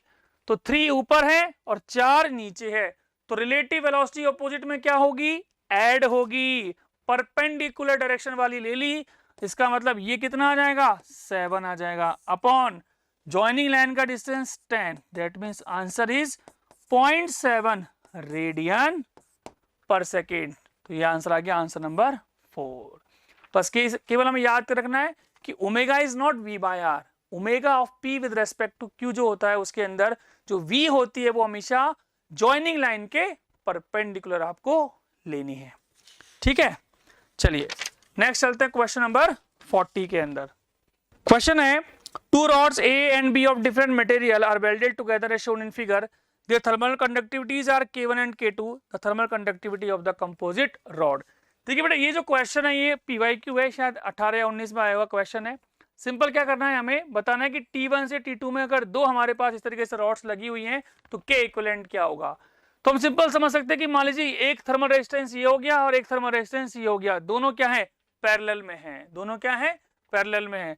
तो हमें पता है कि पैरेलल में आप R इक्विवेलेंट कैसे निकालते थे, 1/R equivalent that is equals to 1/R1 plus 1/R2। और थर्मल रेजिस्टेंस जो होता है वो क्या होता है बेटा, वो होता है L की जगह यहाँ पर क्या है D, तो D/KA क्या होगा D/KA। बस आपको ध्यान रखना है कि जब इन दोनों से मिला के आप एक इक्विवेलेंट बनाओगे, एक इक्विवेलेंट रॉड बनाओगे, तो ये T1 है ये T2 है, इस रॉड का जो एरिया होगा वो एरिया हो जाएगा 2A। क्या हो जाएगा 2A। और लेंथ तो कितनी रहेगी, लेंथ रहेगी D, और इसका क्या निकालना है मुझे, बेसिकली K इक्विवेलेंट निकालना है। तो रख देते हैं यहां पर, तो यहां पर रखें 1/R इक्विवेलेंट क्या रखेंगे, यहां पर फिर R इक्विवेलेंट की वैल्यू क्या रखेंगे D/K इक्विवेलेंट इंटू A की जगह क्या आ जाएगा 2A बराबर यहां पे क्या रहेगा K इक्विवेलेंट है ये ना, क्या आ जाएगा यहाँ पर K1 into A/D plus K2 into A/D। यहां पर D तो दे रखा है और ये मानना ही पड़ेगा कि दोनों जो एरिया है वो सेम है, ठीक है। तो देखिए D साफ, A साफ, तो क्या बचा, यहां से जो K इक्विवेलेंट की वैल्यू आ गई ना बेटा, वो आ गई K1 plus K2 divide by 2, मतलब ऑप्शन नंबर 1, ठीक है।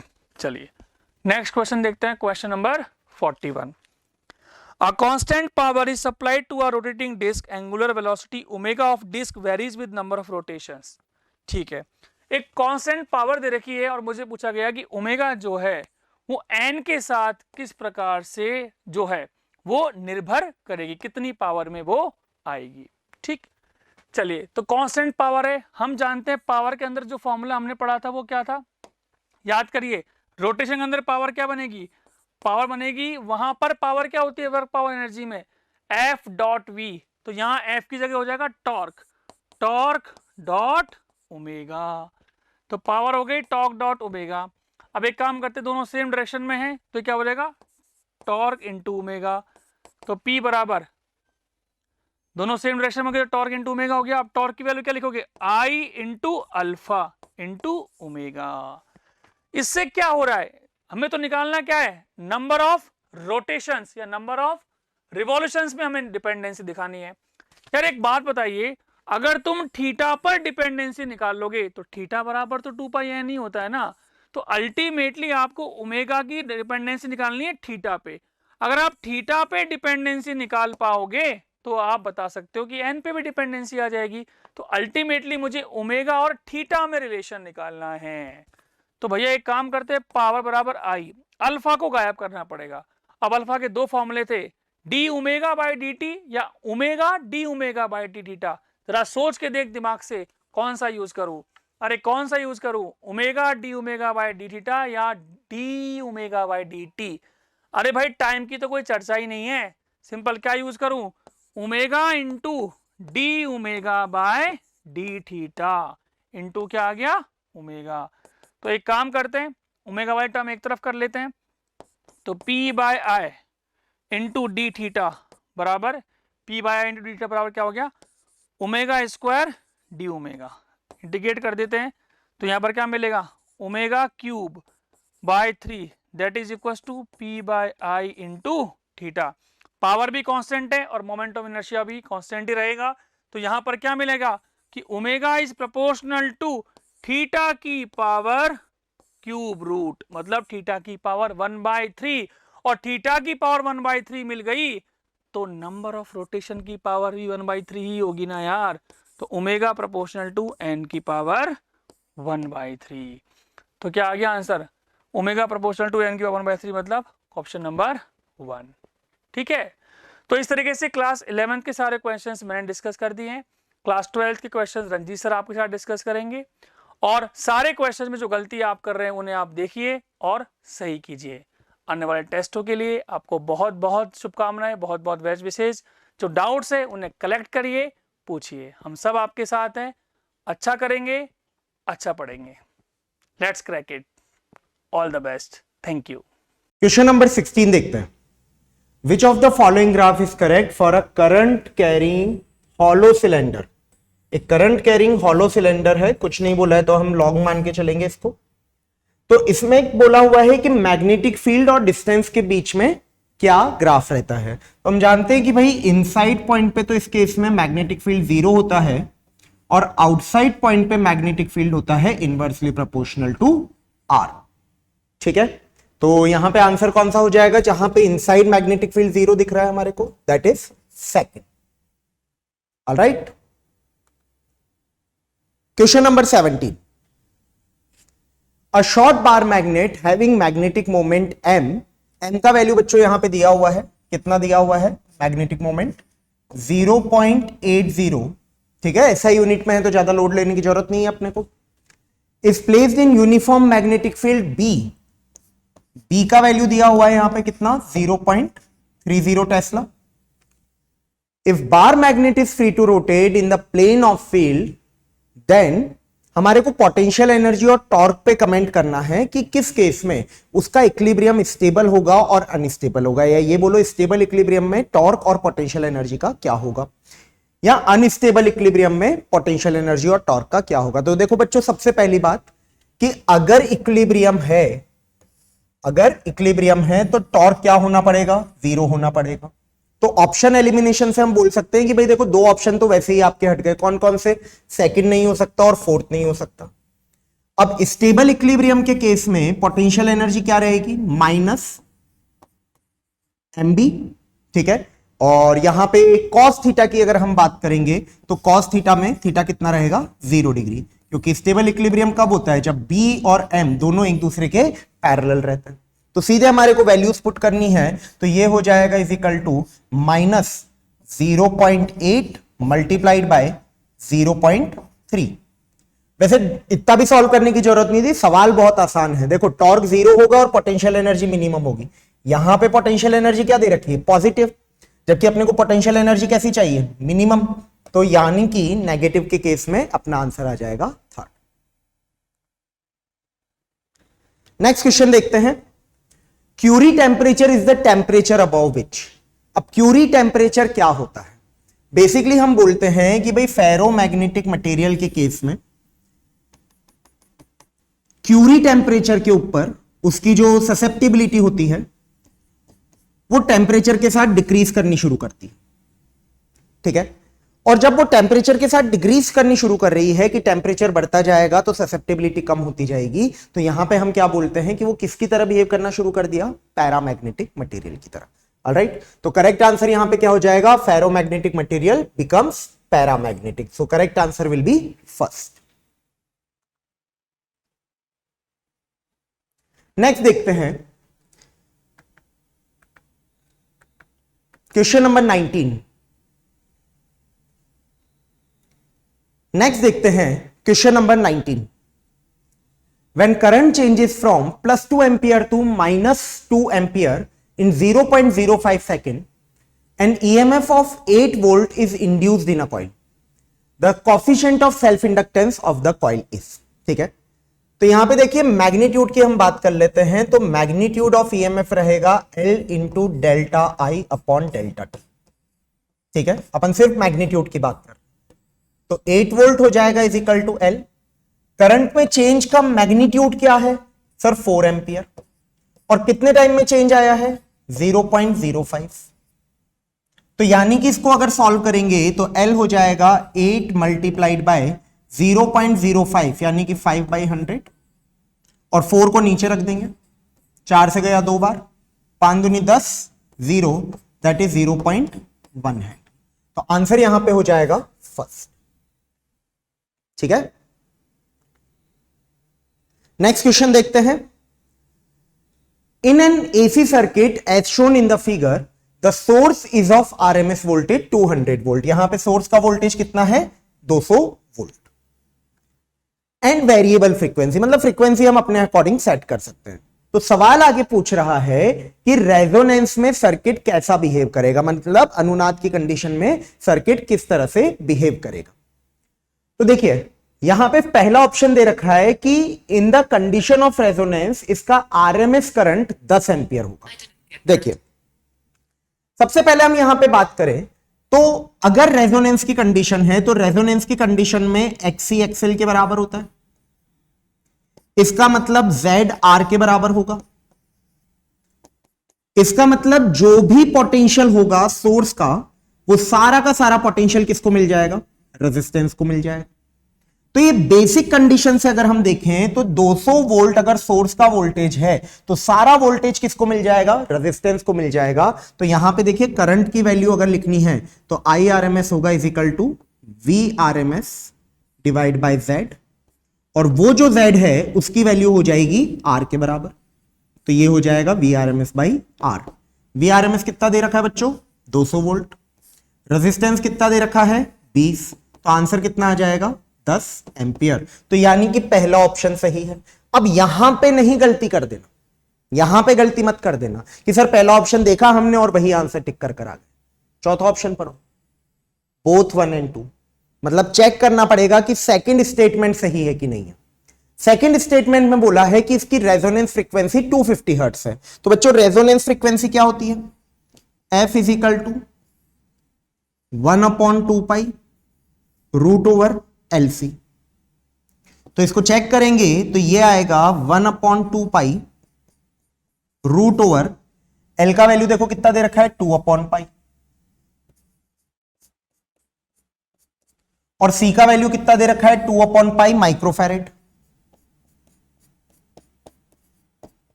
तो इसको सॉल्व करेंगे तो देखो पाई स्क्वायर बाहर जब निकल कर आएगा रूट से तो पाई से कैंसिल होगा। यहां पे आ गया 2 और ये 2 स्क्वायर का रूट, तो 2 स्क्वायर का रूट वापस कितना हो जाएगा, 2। तो नीचे तो आ गया 2 इंटू 2। 10 की पावर -6 का अंडर रूट लेंगे 10 की पावर -3, ऊपर जाएगा कितना बनेगा, 1000। इसको इससे कट करेंगे तो ये अपने को मिल जाएगा 250 हर्ट्ज। यानी कि सेकंड स्टेटमेंट भी सही है। तो आंसर तो हो गया फोर्थ, आंसर तो हो गया फोर्थ। अब लगे हाथ अपन थर्ड स्टेटमेंट भी चेक कर लेते हैं। The circuit has a voltage across capacitor, inductor and resistor in same phase. सरासर गलत है। रेजिस्टेंस और इंडक्टर के बीच में पोटेंशियल डिफरेंस रहता है 90 डिग्री का। Potential as in phase difference रहता है 90 डिग्री का। और कैपेसिटर और रेजिस्टर के बीच में भी फेज डिफरेंस कितना रहता है? 90 डिग्री का। और दोनों के बीच में, इंडक्टर और कैपेसिटर के बीच में फेज डिफरेंस कितना रहता है? 180 डिग्री का। तो थर्ड स्टेटमेंट रॉन्ग है। पहला और दूसरा दोनों सही है, इसलिए करेक्ट आंसर क्या होगा यहां पे? फोर्थ। ठीक है, नेक्स्ट सवाल देखते हैं। The magnetic field in a plane electromagnetic wave is given by B is equal to, ये एक एक्सप्रेशन दे रखा है अपने को जहां पे x मीटर में लिखा हुआ है। The wavelength of the given wave is, given expression से वेवलेंथ निकालनी है, तरंग दैर्घ्य निकालनी है अपने को। ठीक है, तो अपन यहां पे क्या करेंगे? अपन यहां पे बोलेंगे कि भाई एक काम करते हैं, इस एक्सप्रेशन में ये जो x के साथ लिखा हुआ है ना कोफिशिएंट, इसको लिख लेते हैं।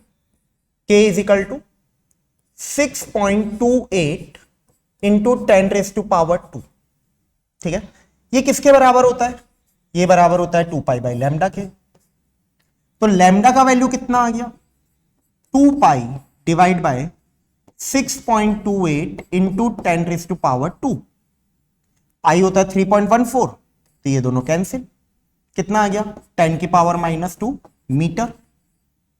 अब ऑप्शन दे रखे हैं सेंटीमीटर में, तो ये किसके बराबर लिख देंगे अपन? That is equal to 1 centimetre.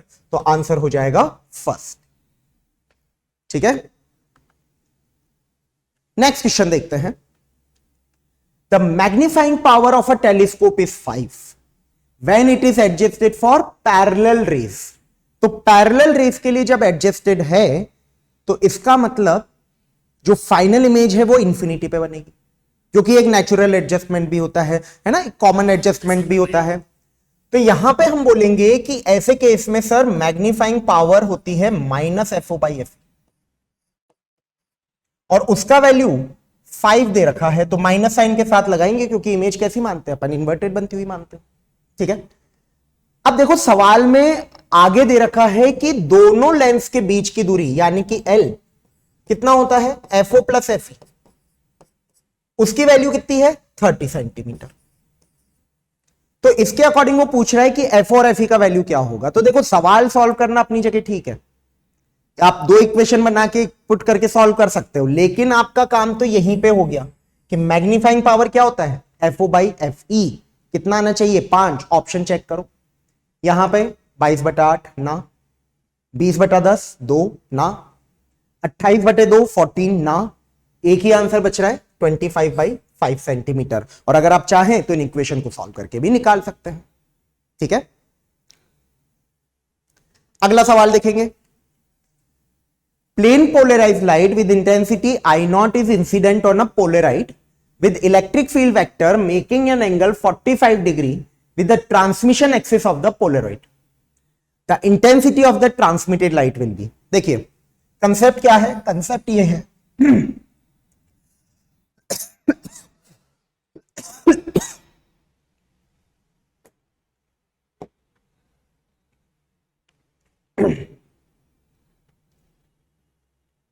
अगला सवाल देखते हैं।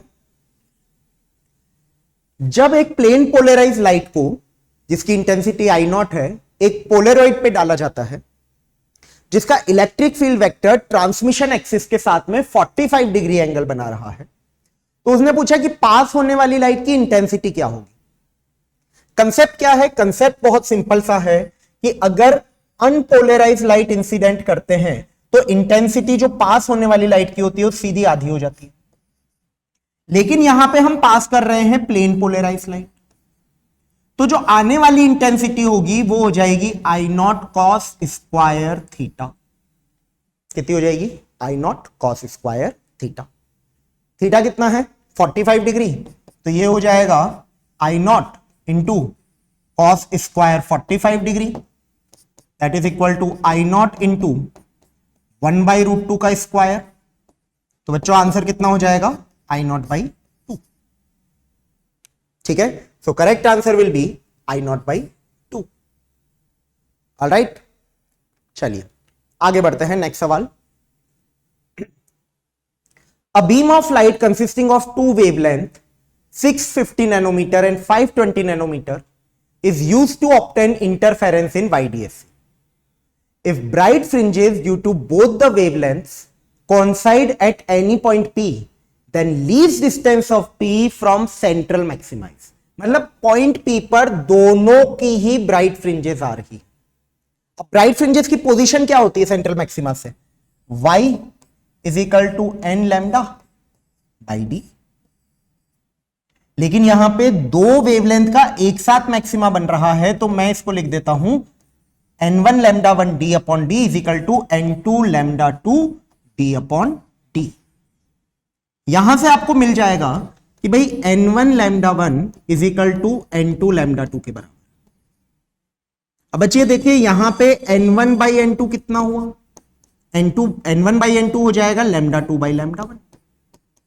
तो लैम्डा 2 का वैल्यू कितना है? 520 नैनोमीटर अपॉन लैम्डा 1 का वैल्यू कितना है? 650 नैनोमीटर। तो ये हो गया 4/5। 13 से डिवाइड करेंगे, 0 से 0 कट करके, तो क्या मिलेगा? 4/5। अब ये सबसे छोटे इंटीजर नंबर आ चुके हैं, तो इसका मतलब अगर मैं कंपेयर करूं तो n1 का वैल्यू कितना आएगा बच्चों? n1 का वैल्यू हो जाएगा 4 और n2 का वैल्यू हो जाएगा 5। अब यहां से आप y की वैल्यू निकाल सकते हो कि y की वैल्यू अगर मैं n1 के साथ लेके करता हूं तो 4 इंटू लैम्डा 1 कितना माना हमने? 650 नैनोमीटर। स्क्रीन को और अपना जो स्लिट है उनके बीच की दूरी कितनी है? 1.2 metre divide by small D अगर करेंगे तो वो हमारे को 2 मिलीमीटर दे रखा है, 2 इंटू 10 की पावर -3। तो बच्चों इसको जब आप सॉल्व करेंगे तो यहां पे अपना देखो आंसर क्या आएगा। डेसिमल लगाते हटाते हैं, नीचे 10 लगाते हैं, ठीक है। तो ये हो जाएगा 2 से गया 6, 0 से गया 0, ये आ गया 4 इंटू 65 इंटू 6 इंटू 10 की पावर -6, जिसको सॉल्व करने पर यह वैल्यू आ जाएगी 1.56 मिलीमीटर। ऑलराइट, नेक्स्ट सवाल देखते हैं। The linear charge density on the semi circular ring in magnitude is same. मतलब यहां पे अपने को जो पॉजिटिव चार्ज की डेंसिटी दे रखी है और जो नेगेटिव चार्ज की लीनियर चार्ज डेंसिटी दे रखी है वो सेम दे रखी है। तो ये बोल रहा है कि then the electric field at the centre is, देखो ऑप्शन पढ़ो बच्चों, सिर्फ डायरेक्शन बतानी है। क्या बतानी है? सिर्फ डायरेक्शन। तो ये जो पॉजिटिव चार्ज रिंग है, क्वार्टर रिंग है, इसमें हम क्या बोलते हैं कि भाई इलेक्ट्रिक फील्ड जो आएगा इसकी वजह से सेंटर पे, वो इसके एंगल बाइसेक्टर पर आएगा। तो टोटल एंगल अगर 90 डिग्री है तो ये एंगल कितना हो जाएगा? 45 डिग्री। इसको बोल देते हैं अपन ई पॉजिटिव, ठीक है, पॉजिटिव चार्ज की वजह से इलेक्ट्रिक फील्ड। वहीं पे अगर आप नेगेटिव चार्ज की वजह से देखना चाहते हैं तो नेगेटिव चार्ज की वजह से यहां पे जो नेगेटिव चार्ज आएगा, इलेक्ट्रिक फील्ड आएगा इस डायरेक्शन में, ये हमने बोल दिया सर ई नेगेटिव। मैग्नीट्यूड में दोनों ही बराबर है, मैग्नीट्यूड में क्या है? दोनों बराबर है। अब आपको इन दो वेक्टर्स का सम लेना है जिनका मैग्नीट्यूड बराबर है, ई माइनस ई प्लस, और दोनों के दोनों वर्टिकल लाइन से कितना एंगल बना रहे हैं? 45 डिग्री। तो बहुत सिंपल सा आंसर है कि यहां पे ये हो जाएगा E√2 in the negative y direction, ठीक है। तो E negative along the negative y direction, यानी कि आंसर हो जाएगा 4th, ठीक है। तो ये अपने पास में एक सवाल बन गया, बिल्कुल थ्योरेटिकल है, उन सवालों में से है जो देख के बस सीधे टिक करके आगे बढ़ना, राइट। चलिए आगे बढ़ते हैं। नेक्स्ट सवाल देखिए, figure shows the electric lines of force emerging from a charge body. अच्छा, चार्ज बॉडी कैसी है वो दे नहीं रखी है ना। If the electric field at A and B are E A and E B respectively and distance between A and B is R, then इनमें से कौन सा स्टेटमेंट ट्रू होगा? देखो बच्चों, अगर मुझे चार्ज बॉडी का आइडिया होता ना कि कैसी चार्ज बॉडी है, तो मैं एग्जैक्ट रिलेशन की बात कर सकता था, मतलब सेकंड और फोर्थ की बात कर सकता था। लेकिन मुझे सिर्फ इलेक्ट्रिक फील्ड लाइन दी है, तो यहां पे अपन इलेक्ट्रिक फील्ड लाइन की प्रॉपर्टीज यूज करते हैं क्या, कि जहां पे इलेक्ट्रिक फील्ड लाइन पास पास में है वहां पे इलेक्ट्रिक फील्ड ज्यादा होगा, और जहां इलेक्ट्रिक फील्ड लाइन दूर दूर है वहां पे इलेक्ट्रिक फील्ड कम होगा। तो यहां पे ए पे इलेक्ट्रिक फील्ड ज्यादा है और पी पे कम। नेक्स्ट सवाल देखते हैं। Q1, Q2, Q3 and Q4 are point charges located at points as shown in the figure. S is the spherical Gaussian surface of radius r. Which of the following is true according to the Gauss law? Now Gauss law क्या कहता है? Gauss law ये कहता है कि Gaussian surface पर जो भी net electric field है, जो भी net electric field है, उसका जो फ्लक्स आएगा वो charge enclose upon epsilon not के बराबर है। अब नेट इलेक्ट्रिक फील्ड यहां पे देखो तो E1, E2, E3, E4 इस तरह से दे रखा है। अब यहां पे E1, E2, E3, E4 हम क्या समझे? ऑब्वियस सी बात है कि सर कुछ नहीं समझ दे रखा तो हम यही समझेंगे कि इन सब की वजह से इलेक्ट्रिक फील्ड, कि भाई E1 Q1 की वजह से, E2 Q2 की वजह से। तो यहां पे हम बोल देंगे कि सर इलेक्ट्रिक फील्ड तो सभी की वजह से आएगा, चाहे गॉसियन सरफेस के अंदर हो चाहे गॉसियन सरफेस के बाहर कोई चार्ज हो, है ना। लेकिन चार्ज कौन सा लिया जाएगा? जो गॉसियन सरफेस के अंदर मौजूद हो। अंदर कौन सा मौजूद है? Q1 plus Q2 plus Q3। तो ये आंसर क्या हो जाएगा? थर्ड। तो इलेक्ट्रिक फील्ड तो सभी चार्जेस की वजह से लिया जाता है, लेकिन फ्लक्स में कैलकुलेट करते वक्त अपन जो चार्ज एनक्लोज लेते हैं वो सिर्फ गॉसियन सरफेस के अंदर वाला चार्ज, मतलब फ्लक्स तो आएगा इंटरनल चार्जेस की वजह से और इलेक्ट्रिक फील्ड आएगा सभी चार्जेस की वजह से। ठीक है, चलिए आगे बढ़ते हैं नेक्स्ट सवाल की तरफ। अगला सवाल देखो, R1, R2 are the resistances of two resistors having power 50 watt and 100 watt respectively, designed to operate at the same voltage। बहुत ही आसान सवाल है, वोल्टेज सेम कर दिया है, पावर आपको दिया हुआ है, तो अपन क्या बोलते हैं कि R1, R2 क्या होगा? भाई पावर का फॉर्मूला होता है V²/R, तो मतलब R जो है वो इनवर्सली प्रोपोर्शनल टू पावर हो जाएगा, गिवन दैट वोल्टेज सेम है।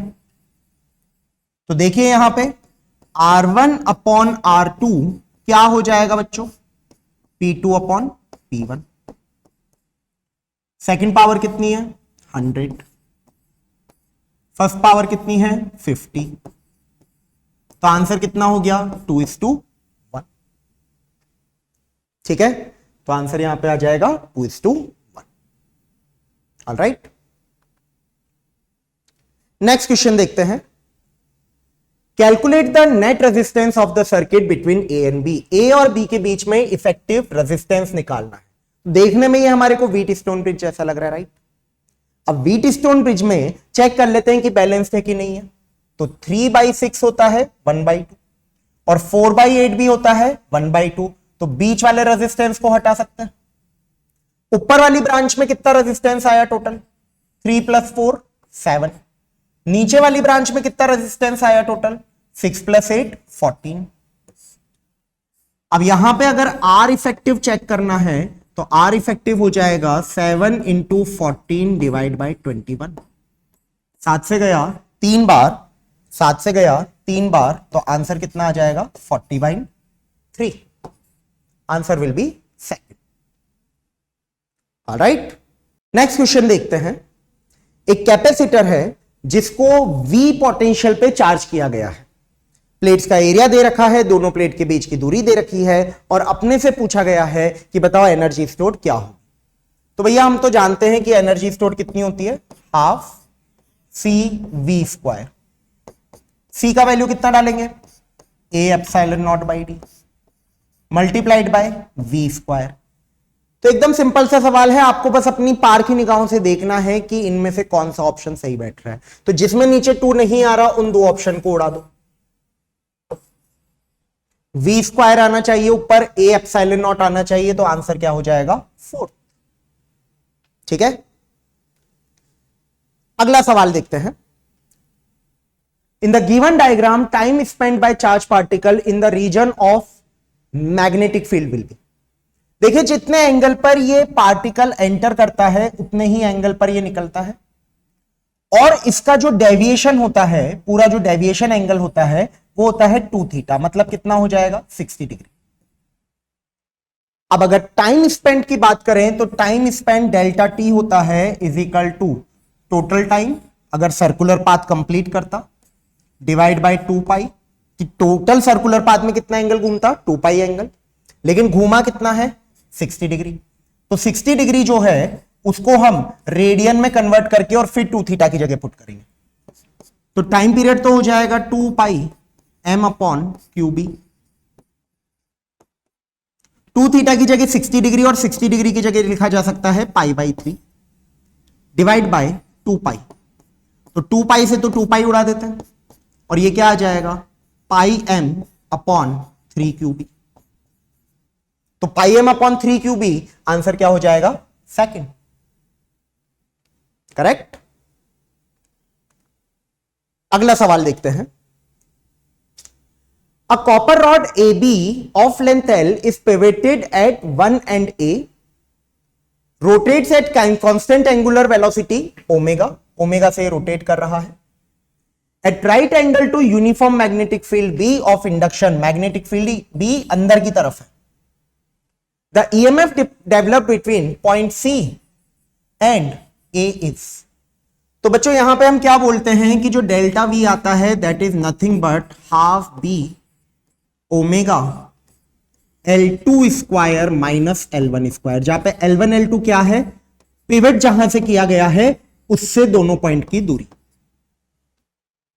सेम डायरेक्शन में अपोजिट डायरेक्शन में कहीं पे भी हो सकती है। वैल्यू पुट करनी है तो ये हो जाएगा half B omega L square minus L square by 4, that is half B omega into 3/4 L square. तो 3/8 आना चाहिए सब आंसर में, दिख गया होगा आपको आंसर कौन सा होगा इनमें से। 3/8 एक ही ऑप्शन में दिखाई दे रहा है तो आंसर क्या हो जाएगा फोर्थ, राइट। चलिए अगला सवाल देखते हैं। In N oscillation of LC circuit the maximum charge on the capacitor is Q0. The charge on the capacitor when energy is stored equally between electric and magnetic field.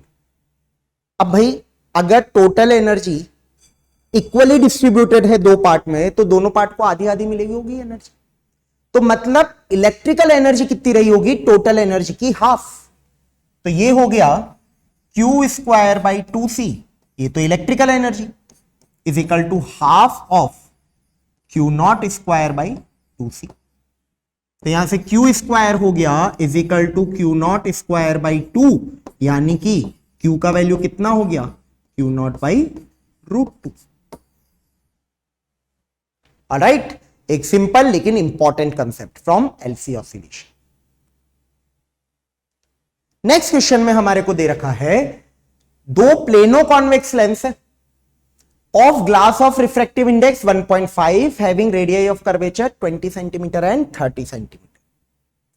They are placed in contact with curved surface towards each other and space between them is filled with liquid mu is equal to 4/3. Focal length of the lens system is. तो यहां पे बच्चों हम क्या बोलेंगे कि ये condition दे रखी है हमारे,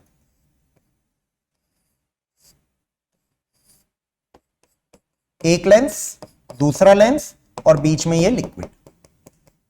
तो इफेक्टिवली अगर इसको देखा जाए इस कॉम्बिनेशन को तो हम इसको तीन लेंस का पार्ट मान सकते हैं, 1 2 और 3। Focal length f1, focal length f2, focal length f3। तो अगर हमारे को कॉम्बिनेशन की फोकल लेंथ निकालनी है तो तीनों लेंस को पावर में ऐड करना पड़ेगा, मतलब 1/f effective equal to 1/f1 plus 1/f2 plus 1/f3।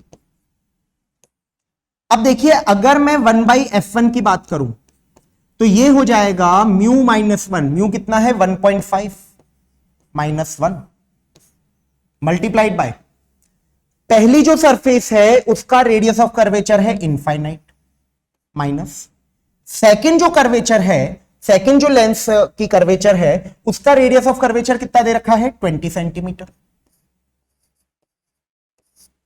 तो ये अपने पास में हो गया, ये हो गया 0.5 यानी कि 1/2, तो ये आ गया -1/40। ठीक है। अच्छा, कॉनकेव लेंस दे रखा है तो कॉनकेव लेंस की फोकल लेंथ तो वैसे ही नेगेटिव ही आनी, पावर भी उसकी नेगेटिव ही आनी, तो यानी कि ये -40 सही है अपना 1/40।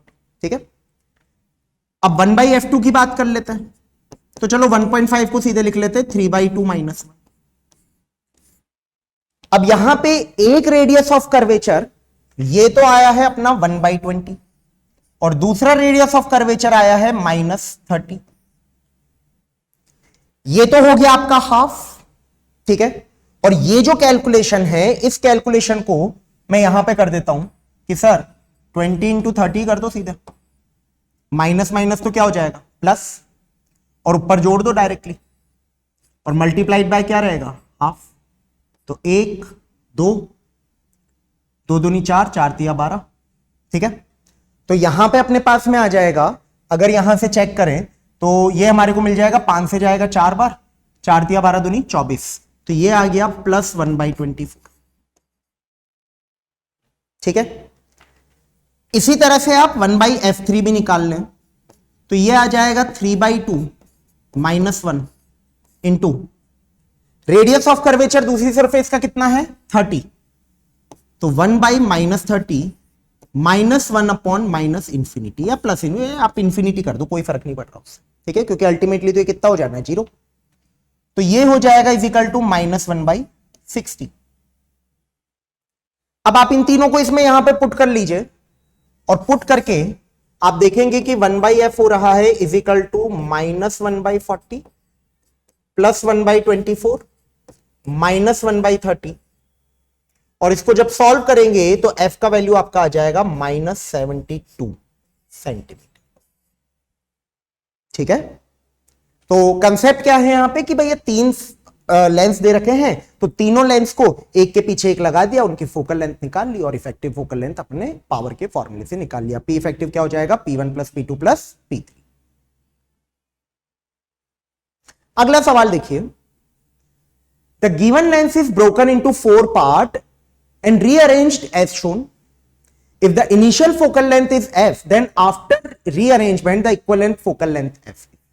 देखो इनमें से बच्चों अगर अपन किसी भी लेंस को जिसकी फोकल लेंथ f है बीच में से कट करते हैं तो इसकी फोकल लेंथ 2f हो जाती, सही है। लेकिन अगर मैं इसको ऐसे एक और बार कट कर दूं और सिर्फ इतने से पार्ट को देखूं तो इसकी फोकल लेंथ वही रहेगी 2f ही रहेगी, क्योंकि रेडियस ऑफ कर्वेचर थोड़ी ना चेंज हो रहा है कहीं। अब ऐसे अगर मैं 4 लेंस एक के पीछे एक लगा रहा हूं तो मतलब जो इफेक्टिव पावर होगी वो 4 टाइम्स हो जाएगा। ठीक है, तो जो पावर इफेक्टिव रहेगी वो हो जाएगी 4 टाइम्स द इनिशियल पावर, मतलब 1/f' हो जाएगा इजिकल टू 4 टाइम्स 1/2f। यहां पे बच्चों f' का वैल्यू कितना आ गया f/2, तो आंसर हो जाएगा यहां पे f/2। ऑलराइट, अगला सवाल देखते हैं। 3 identical bulbs are connected as shown in figure. When switch S is closed, the power consumed in bulb B is P. जब इस स्विच को बंद रखा जाता है तो इसमें कितनी पावर जनरेट हो रही है P. What will be the power consumed by the same bulb when switch S is open? मतलब जब इसमें से करंट फ्लो नहीं कर रहा है, सिर्फ इसमें से करंट फ्लो कर रहा है, तब नई पावर कितनी होगी। ठीक है, तो देखिए हम यहां पे शुरुआत करते हैं जब स्विच बंद था, स्विच क्लोज, स्विच क्लोज के केस में बात करते हैं। अगर स्विच क्लोज है यहां पे तो हमारे पास में सर्किट बन रहा है, बल्ब की जगह पर अगर मैं रेजिस्टेंस लगा दूं तो कुछ ऐसा। ठीक है, टोटल ईएमएफ कितना है E, रेजिस्टेंस R, R और R। R इफेक्टिव कितना है यहां पे सर, R इफेक्टिव की वैल्यू यहां पे हो जाएगी कि सर हमने R और R को तो दिया R/2 और उसमें R सीरीज में जोड़ दिया, तो R + R/2 कितना हो गया 3R/2।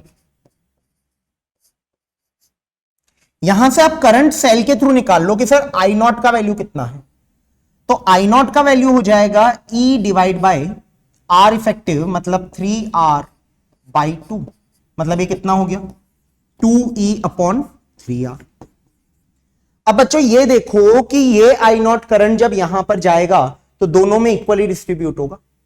मतलब यहां पे पास होने वाला करंट अगर मैं आई बोलूं तो आई का वैल्यू हो जाएगा आई नॉट बाई 2, यानी कि ई डिवाइड बाय 3R। तो पावर की वैल्यू कितनी मिल जाएगी इस रजिस्टर में अपने को, आई स्क्वायर आर अगर करेंगे तो ये मिलेगा ई स्क्वायर बाई 9R। ये आपका एक पार्ट हुआ, ठीक है। अब सेकंड देखो, सेकंड में अगर मैं स्विच ओपन कर देता हूं, स्विच क्या कर देता हूं, ओपन कर देता हूं, तो ओपन करने पे सर्किट रीड्रॉ करके देखिए, आर आर दैट्स इट, सी तो रहेगा नहीं, ईएमएफ कितना है ई। तो अगर मैं सर्किट में पास होने वाला करंट आई नॉट की बात करूं तो आई नॉट हो जाएगा ई डिवाइड बाई 2, और वही करंट आर में से भी पास होगा, बल्ब बी में से भी पास होगा। तो यहां पे अगर अपन बोलते हैं कि सर इसकी पावर पी डैश हो जाएगी आई नॉट स्क्वायर आर, तो ये वैल्यू आ जाएगी ई स्क्वायर अपॉन 4R। अब बच्चों अगर हम पी डैश अपॉन पी करें तो पी डैश अपॉन पी करने पर नीचे तो आएगा 4R ई स्क्वायर, और यहां पर आ जाएगा ई स्क्वायर अपॉन, यहां पे नीचे कितना था 9R। तो यहां से बच्चों पी डैश का वैल्यू हम कितना बोल देंगे 9/4 टाइम्स पी। तो the correct answer will B 9/4 times P. Alright, okay तो बच्चों मॉडर्न और सेमी का पार्ट अपन कवर कर रहे हैं एफएसटी सेकंड। सो नेक्स्ट अपना क्वेश्चन नंबर 31 जो है देखते हैं। एक इलेक्ट्रॉन है जिसकी स्पीड v है, फोटोन है जिसकी स्पीड c है, both have the same D Broglie wavelength, दोनों की डी ब्रोगली वेवलेंथ सेम है। तो फर्स्ट कंडीशन जो पकड़नी है वो ये है, डी ब्रोगली वेवलेंथ सेम है। तो बच्चों डी ब्रोगली वेवलेंथ का formula, de Broglie wavelength of electron is equals to de Broglie wavelength of photon, और वेवलेंथ का फॉर्मूला क्या होता है h अपॉन p, मोमेंटम की टर्म्स में h by PE, h by PPH, photon का momentum PPH। तो यहां पर आप देखिए अगर दोनों का वेवलेंथ सेम होता है सो इन दैट केस दोनों के मोमेंटम का मैग्नीट्यूड भी सेम होगा। तो आपको ये बच्चों क्लास में ये चीज जरूर बताई होगी कि अगर दो पार्टिकल हैं उनका अगर वेवलेंथ सेम है तो उनका मोमेंटम भी सेम होगा, लेकिन मोमेंटम का अगर स्पेसिफाई करें मैग्नीट्यूड सेम होगा। ठीक है, सो यहाँ हमको ये तो क्लैरिफाई हो गया कि मोमेंटम का मैग्नीट्यूड सेम है। उसके बाद हमको करना क्या है, हमें ये निकालना है दोनों की energy, which of the following is correct. यहाँ पर एनर्जीज का रेशियो पूछा गया है, मोमेंटम का रेशियो भी पूछा गया, तो मोमेंटम तो क्योंकि इक्वल है तो ये तीसरा और चौथा तो हो नहीं सकता। ठीक है, बचा एनर्जी का रेशियो, निकालते हैं। एनर्जी ऑफ, ऊपर इलेक्ट्रॉन का रखा है, नीचे एनर्जी ऑफ फोटोन।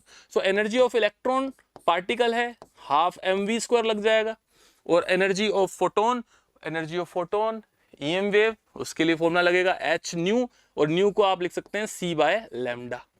अब बच्चों एक और चीज, यहां पर जो h बाय लैम्डा पार्ट है this is basically momentum of the photon. ऊपर देखते हैं, ऊपर भी कहीं मोमेंटम बन रहा है, यस, mv² में एक आपका टर्म छुपा हुआ है p, सो PV/2 ऐसा लिख सकते हैं क्या इसको, m इंटू वी को लिख दिया हमने p, that is the momentum of electron. h by lambda को लिख दिया हमने, ऊपर इसको लिख देता हूं PE और इसको लिख देता हूं PPH।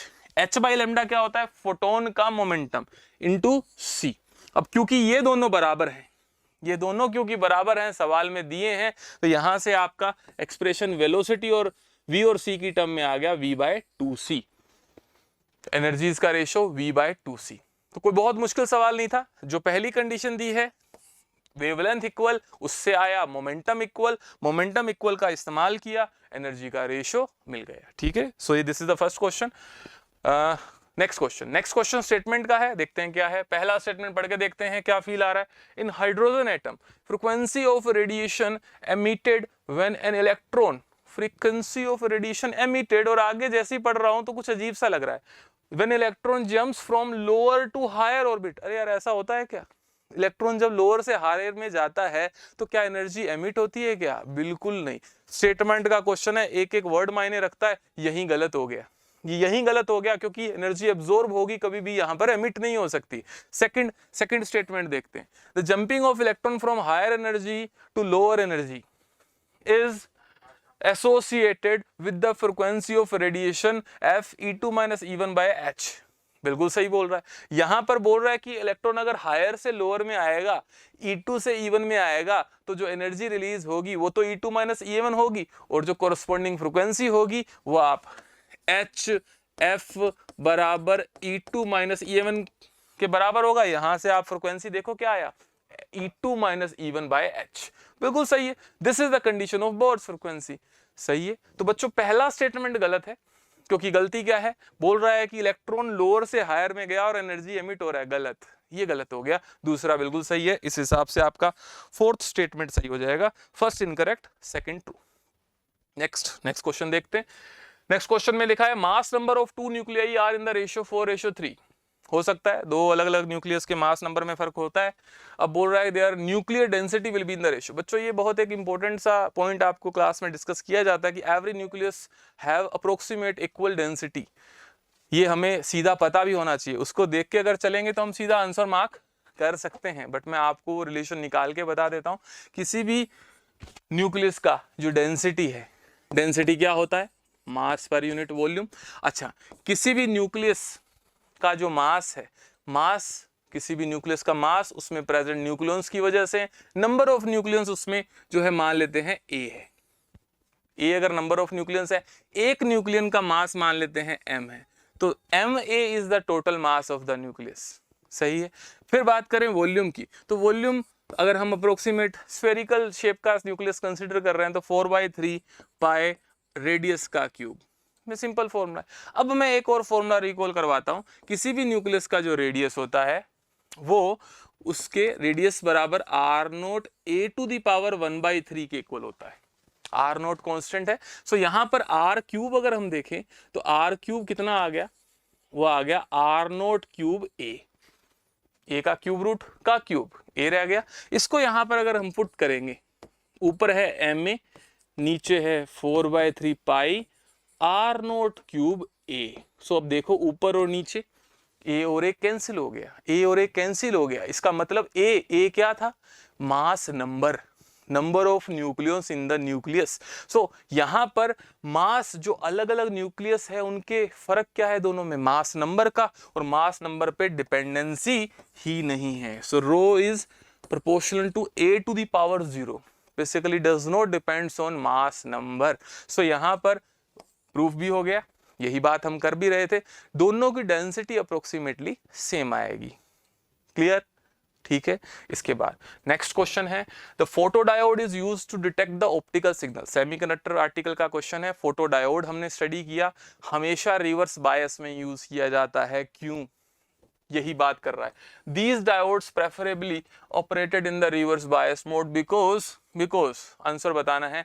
4 ऑप्शन दिए, मैं बताता हूं। मेरे हिसाब से यहां पर जब रिवर्स बायस कर्व आप ड्रॉ करते हैं तो हमने डिस्कस किया था किसी भी डायोड में रिवर्स बायस में बहुत ही लो अमाउंट का करंट फ्लो होता है, और the cause of that low amount of current is minorities only. अब माइनॉरिटी क्योंकि नंबर में कम है, ठीक है, तो यहां पर इस केस में फोटोडायोड में जब आप लाइट इंसिडेंट करेंगे, so there will be a drastic change in the number of minorities. तो उसकी वजह से एक ड्रास्टिक चेंज करंट में आपको देखने को मिलेगा, और जिस चीज को डिटेक्ट करके आप किसी इंस्ट्रूमेंट में एज ए सेंसर आप फोटोडायोड को यूज कर पाएंगे। तो ये चीज कब होगी, जब आप इसको रिवर्स बायस में यूज कर रहे हैं। रिवर्स बायस में एक ड्रास्टिक एक सिग्निफिकेंट चेंज करंट का आपको देखने को मिलेगा, जिसको आप यूज कर सकते हैं। अगेंस्ट टू दैट अगर आप फॉरवर्ड बायस में इसको यूज करें, आप उस पर लाइट इंसिडेंट करें, ठीक है, कैरियर्स का नंबर तब भी बढ़ेगा, करंट तब भी बढ़ेगा, लेकिन वो जो करंट में चेंज होगा that will be very less. उसमें उस चेंज को आप जो है एक मेजरेबल चेंज ही नहीं होगा। इसलिए हम इसमें फोटोडायोड को मेनली जो है हमेशा रिवर्स बायस में ही यूज करते हैं, ठीक है। सो ऐसे हमने यहाँ पर क्लास में कर्व भी बनाए थे। जब आप इस पर कुछ लो इंटेंसिटी का लाइट इंसिडेंट करते हैं तो ऐसा कर्व बनाया, और हमने कहा जैसे ही इंसिडेंट लाइट का इंटेंसिटी बढ़ाएंगे तो रिवर्स सैचुरेशन करंट, देखो रिवर्स सैचुरेशन करंट ड्रास्टिकली जो है वो चेंज हो रहा है।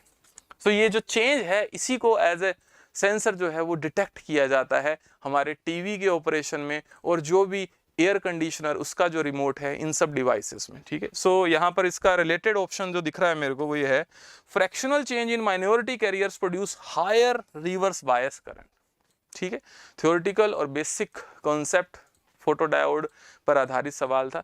नेक्स्ट क्वेश्चन, एक सिंपल सा डायोड लगा सवाल दिख रहा है और हमको पूछा जा रहा है कि what is the equivalent resistance between A and B. A पर हाई पोटेंशियल है, बी पर लो पोटेंशियल है, उसके आधार पर हम डिसाइड करेंगे। पॉजिटिव टर्मिनल जुड़ा है इस डायोड के पी से, सो ये आ गया आपका फॉरवर्ड बायस।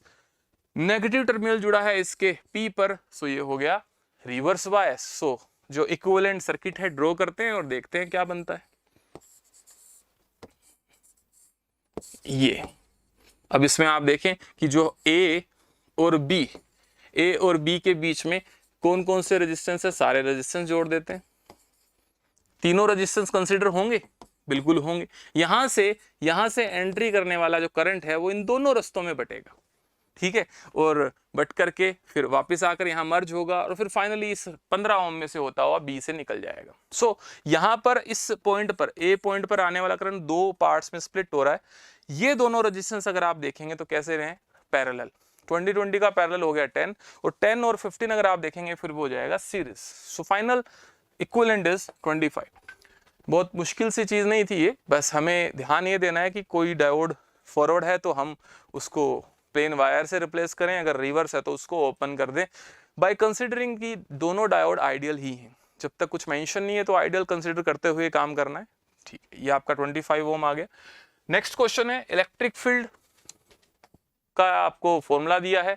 अच्छा, इलेक्ट्रिक फील्ड ध्यान से देखेंगे, sine omega T plus this is omega 1, this is omega 2। एक लाइट या इलेक्ट्रिक फील्ड का एक फॉर्मूला दिया है, उसमें दो कंपोनेंट है फ्रीक्वेंसी के। ये जो दोनों कंपोनेंट्स हैं उसमें से हायर फ्रीक्वेंसी कौन सा है, 9 10 टू द पावर 15। सो हमें ये पूछा गया इसमें, इस लाइट को हम एक मेटल सरफेस पर इंसिडेंट करवा रहे हैं जिसका वर्क फंक्शन 2.5 है, तो मैक्सिमम काइनेटिक एनर्जी जो होगी वो कितनी होगी। सो बच्चों सिंपल सी बात है, दोनों फ्रीक्वेंसी में से ज्यादा फ्रीक्वेंसी कंपोनेंट से जो एमिटेड इलेक्ट्रॉन्स होंगे उनकी काइनेटिक एनर्जी भी ज्यादा होगी। तो एक बात ये हमको देखनी थी, तो यहाँ पर हमें ज्यादा फ्रीक्वेंसी वाला कंपोनेंट कौन सा है, 9 10 टू द पावर 15।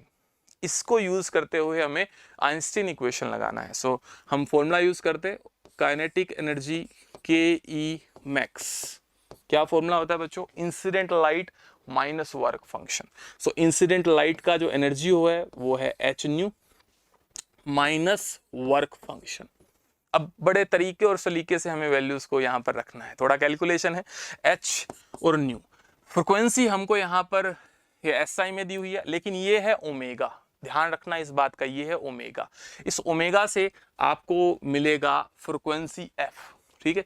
और क्योंकि फ्रिक्वेंसी यहाँ पर एसआई यूनिट में है, पर सेकंड में है, वर्क फंक्शन आपका इलेक्ट्रॉन वोल्ट में है, तो ये पहले भी आपको हमने सजेस्ट किया है कि फ्रिक्वेंसी से जब आप एनर्जी निकाल रहे हैं, ठीक है, और अगर आप इलेक्ट्रॉन वोल्ट में डायरेक्टली उसको लेना चाह रहे हैं, सो एच का जो वैल्यू होगा, एच का वैल्यू आप क्या यूज करेंगे, 4.1 10 to the power -15 electron volt second, ठीक है। तो इससे आपका आंसर डायरेक्ट इलेक्ट्रॉन वोल्ट में आता है, ठीक है। 4.1 10 to the power -15 electron volt second. And nu का मल्टीप्लिकेशन, न्यू क्या है, फ्रिक्वेंसी, तो ये लीनियर फ्रिक्वेंसी क्या होगा, ओमेगा बाय 2 पाई करके।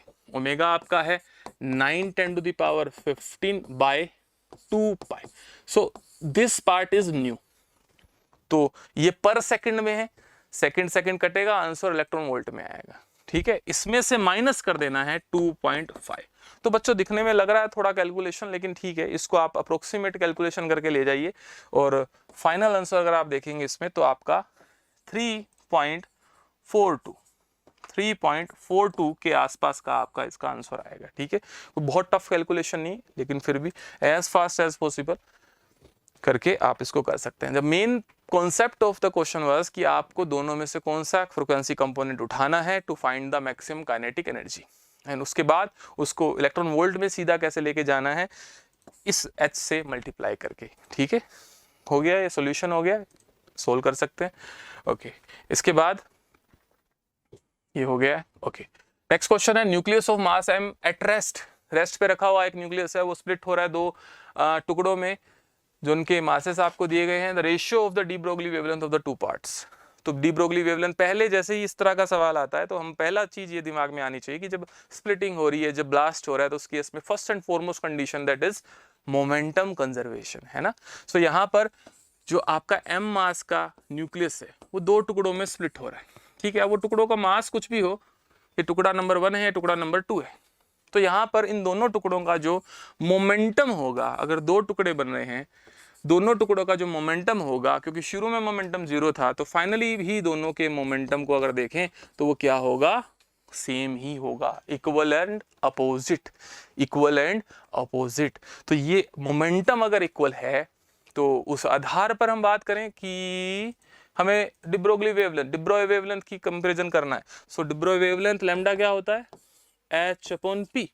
so if the momentum is same, if the momentum is same then the wavelength must be same, ठीक है। so ये स्टेटमेंट, इस तरह का रिलेशन अभी पहले भी यूज किया हमने, लेकिन हाँ उसमें मैंने बात बोला वेवलेंथ सेम दिया था तो मोमेंटम का मैग्नीट्यूड सेम होता है, ठीक है। जरूरी नहीं है कि मोमेंटम इक्वल ही हो, लेकिन अगर मोमेंटम सेम है, p सेम है, तो उस केस में दोनों का लैम्डा तो एग्जैक्टली सेम होगा ही होगा। तो हमें यही पूछा गया है, तो दोनों भागों के डी ब्रोगली वेवलेंथ का अनुपात, ratio, that will be 1:1।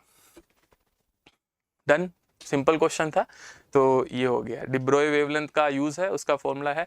Next question है सर्किट, कॉमन एमिटर कॉन्फ़िगरेशन का सवाल है। कॉमन एमिटर कॉन्फ़िगरेशन में आपको धारा लब्धि यानी वोल्ट करंट गेन दिया हुआ है। तो बच्चों इस तरह का क्वेश्चन है जिसमें आपको करंट गेन दिया है, बीटा का वैल्यू दिया है।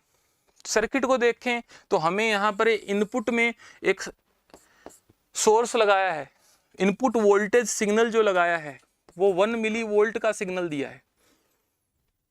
इनपुट और आउटपुट में जो रेजिस्टेंस है ये आपके 1 kilo ohm and 10 kilo ohm दिए, यानी आप अगर क्वेश्चन में देखें लैंग्वेज में ना लिख करके सर्किट में ही आपको सारे डेटा दिए।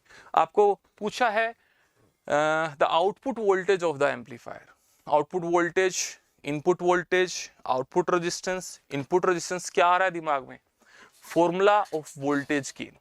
वो फॉर्मूला जो हमें इनपुट और आउटपुट वोल्टेज के बीच का रिलेशन देगा, कौन सा फॉर्मूला है, वोल्टेज गेन ऑब्वियसली, ठीक है। उसको लिखते हैं और थोड़ा सा उसको खोल के लिखते हैं। आउटपुट वोल्टेज गेन क्या होता है, output voltage upon input voltage. और what is the relation of voltage gain and current gain, voltage gain and resistance gain. तो याद करना AV क्या होता है, वो आपका होता है बीटा AR। याद करो, ऐसा ही क्लास में हमने लिखा है V बराबर IR का इक्विवेलेंट में लिखना चाह रहा हूं। सो V का कोरोस्पोंडिंग AV, I का कोरोस्पोंडिंग बीटा और R का कोरोस्पोंडिंग AR। AR क्या है, आउटपुट बाय इनपुट, लिख देता हूं यहाँ आउटपुट बाय इनपुट। अब देखो इसमें क्या निकालना है और बाकी देखो क्या डेटा सब दिए हैं। हमें निकालना है V आउट, हमें V इनपुट दिया है, हमें बीटा दिया है, R आउट दिया है, R इन दिया है। सो पुट करते हैं सारी चीजें। बीटा इनपुट वोल्टेज कितनी है 1 मिली, मिली मतलब 10 to the power -3 volt. Beta 100, R out 10 kilo, R in 1 kilo, kilo से kilo cancel, this is 1000, this is 1/1000। तो आउटपुट वोल्टेज बहुत ही इजी कैलकुलेशन है 1 वोल्ट। तो बच्चों आपका आंसर आ गया 1 वोल्ट। सो ये सर्किट को देख के घबरा जाएंगे आधे लोग, पर समझने वाली बात है कि हमें वही रिलेशन जिसकी बार बार हमने क्लास के दौरान प्रैक्टिस भी की है उसी पर बेस्ड क्वेश्चन है, और जो है फाइनली एग्जाम में भी इसी तरह का क्वेश्चन बार बार रिपीट भी हुआ है। ध्यान रखना इसका, सर्किट को देखकर तुरंत KVL आए दिमाग में ऐसा नहीं, ठीक है। ठीक है, मोस्ट प्रोबेबली इन सवालों में KVL से भी क्वेश्चन हुआ करता है, बट देखिए आप डेटा क्या दिए हैं, कितने डेटा दिए हैं, और उनके आधार पर आप इसको कर सकते हैं। ठीक है, डन, थैंक यू।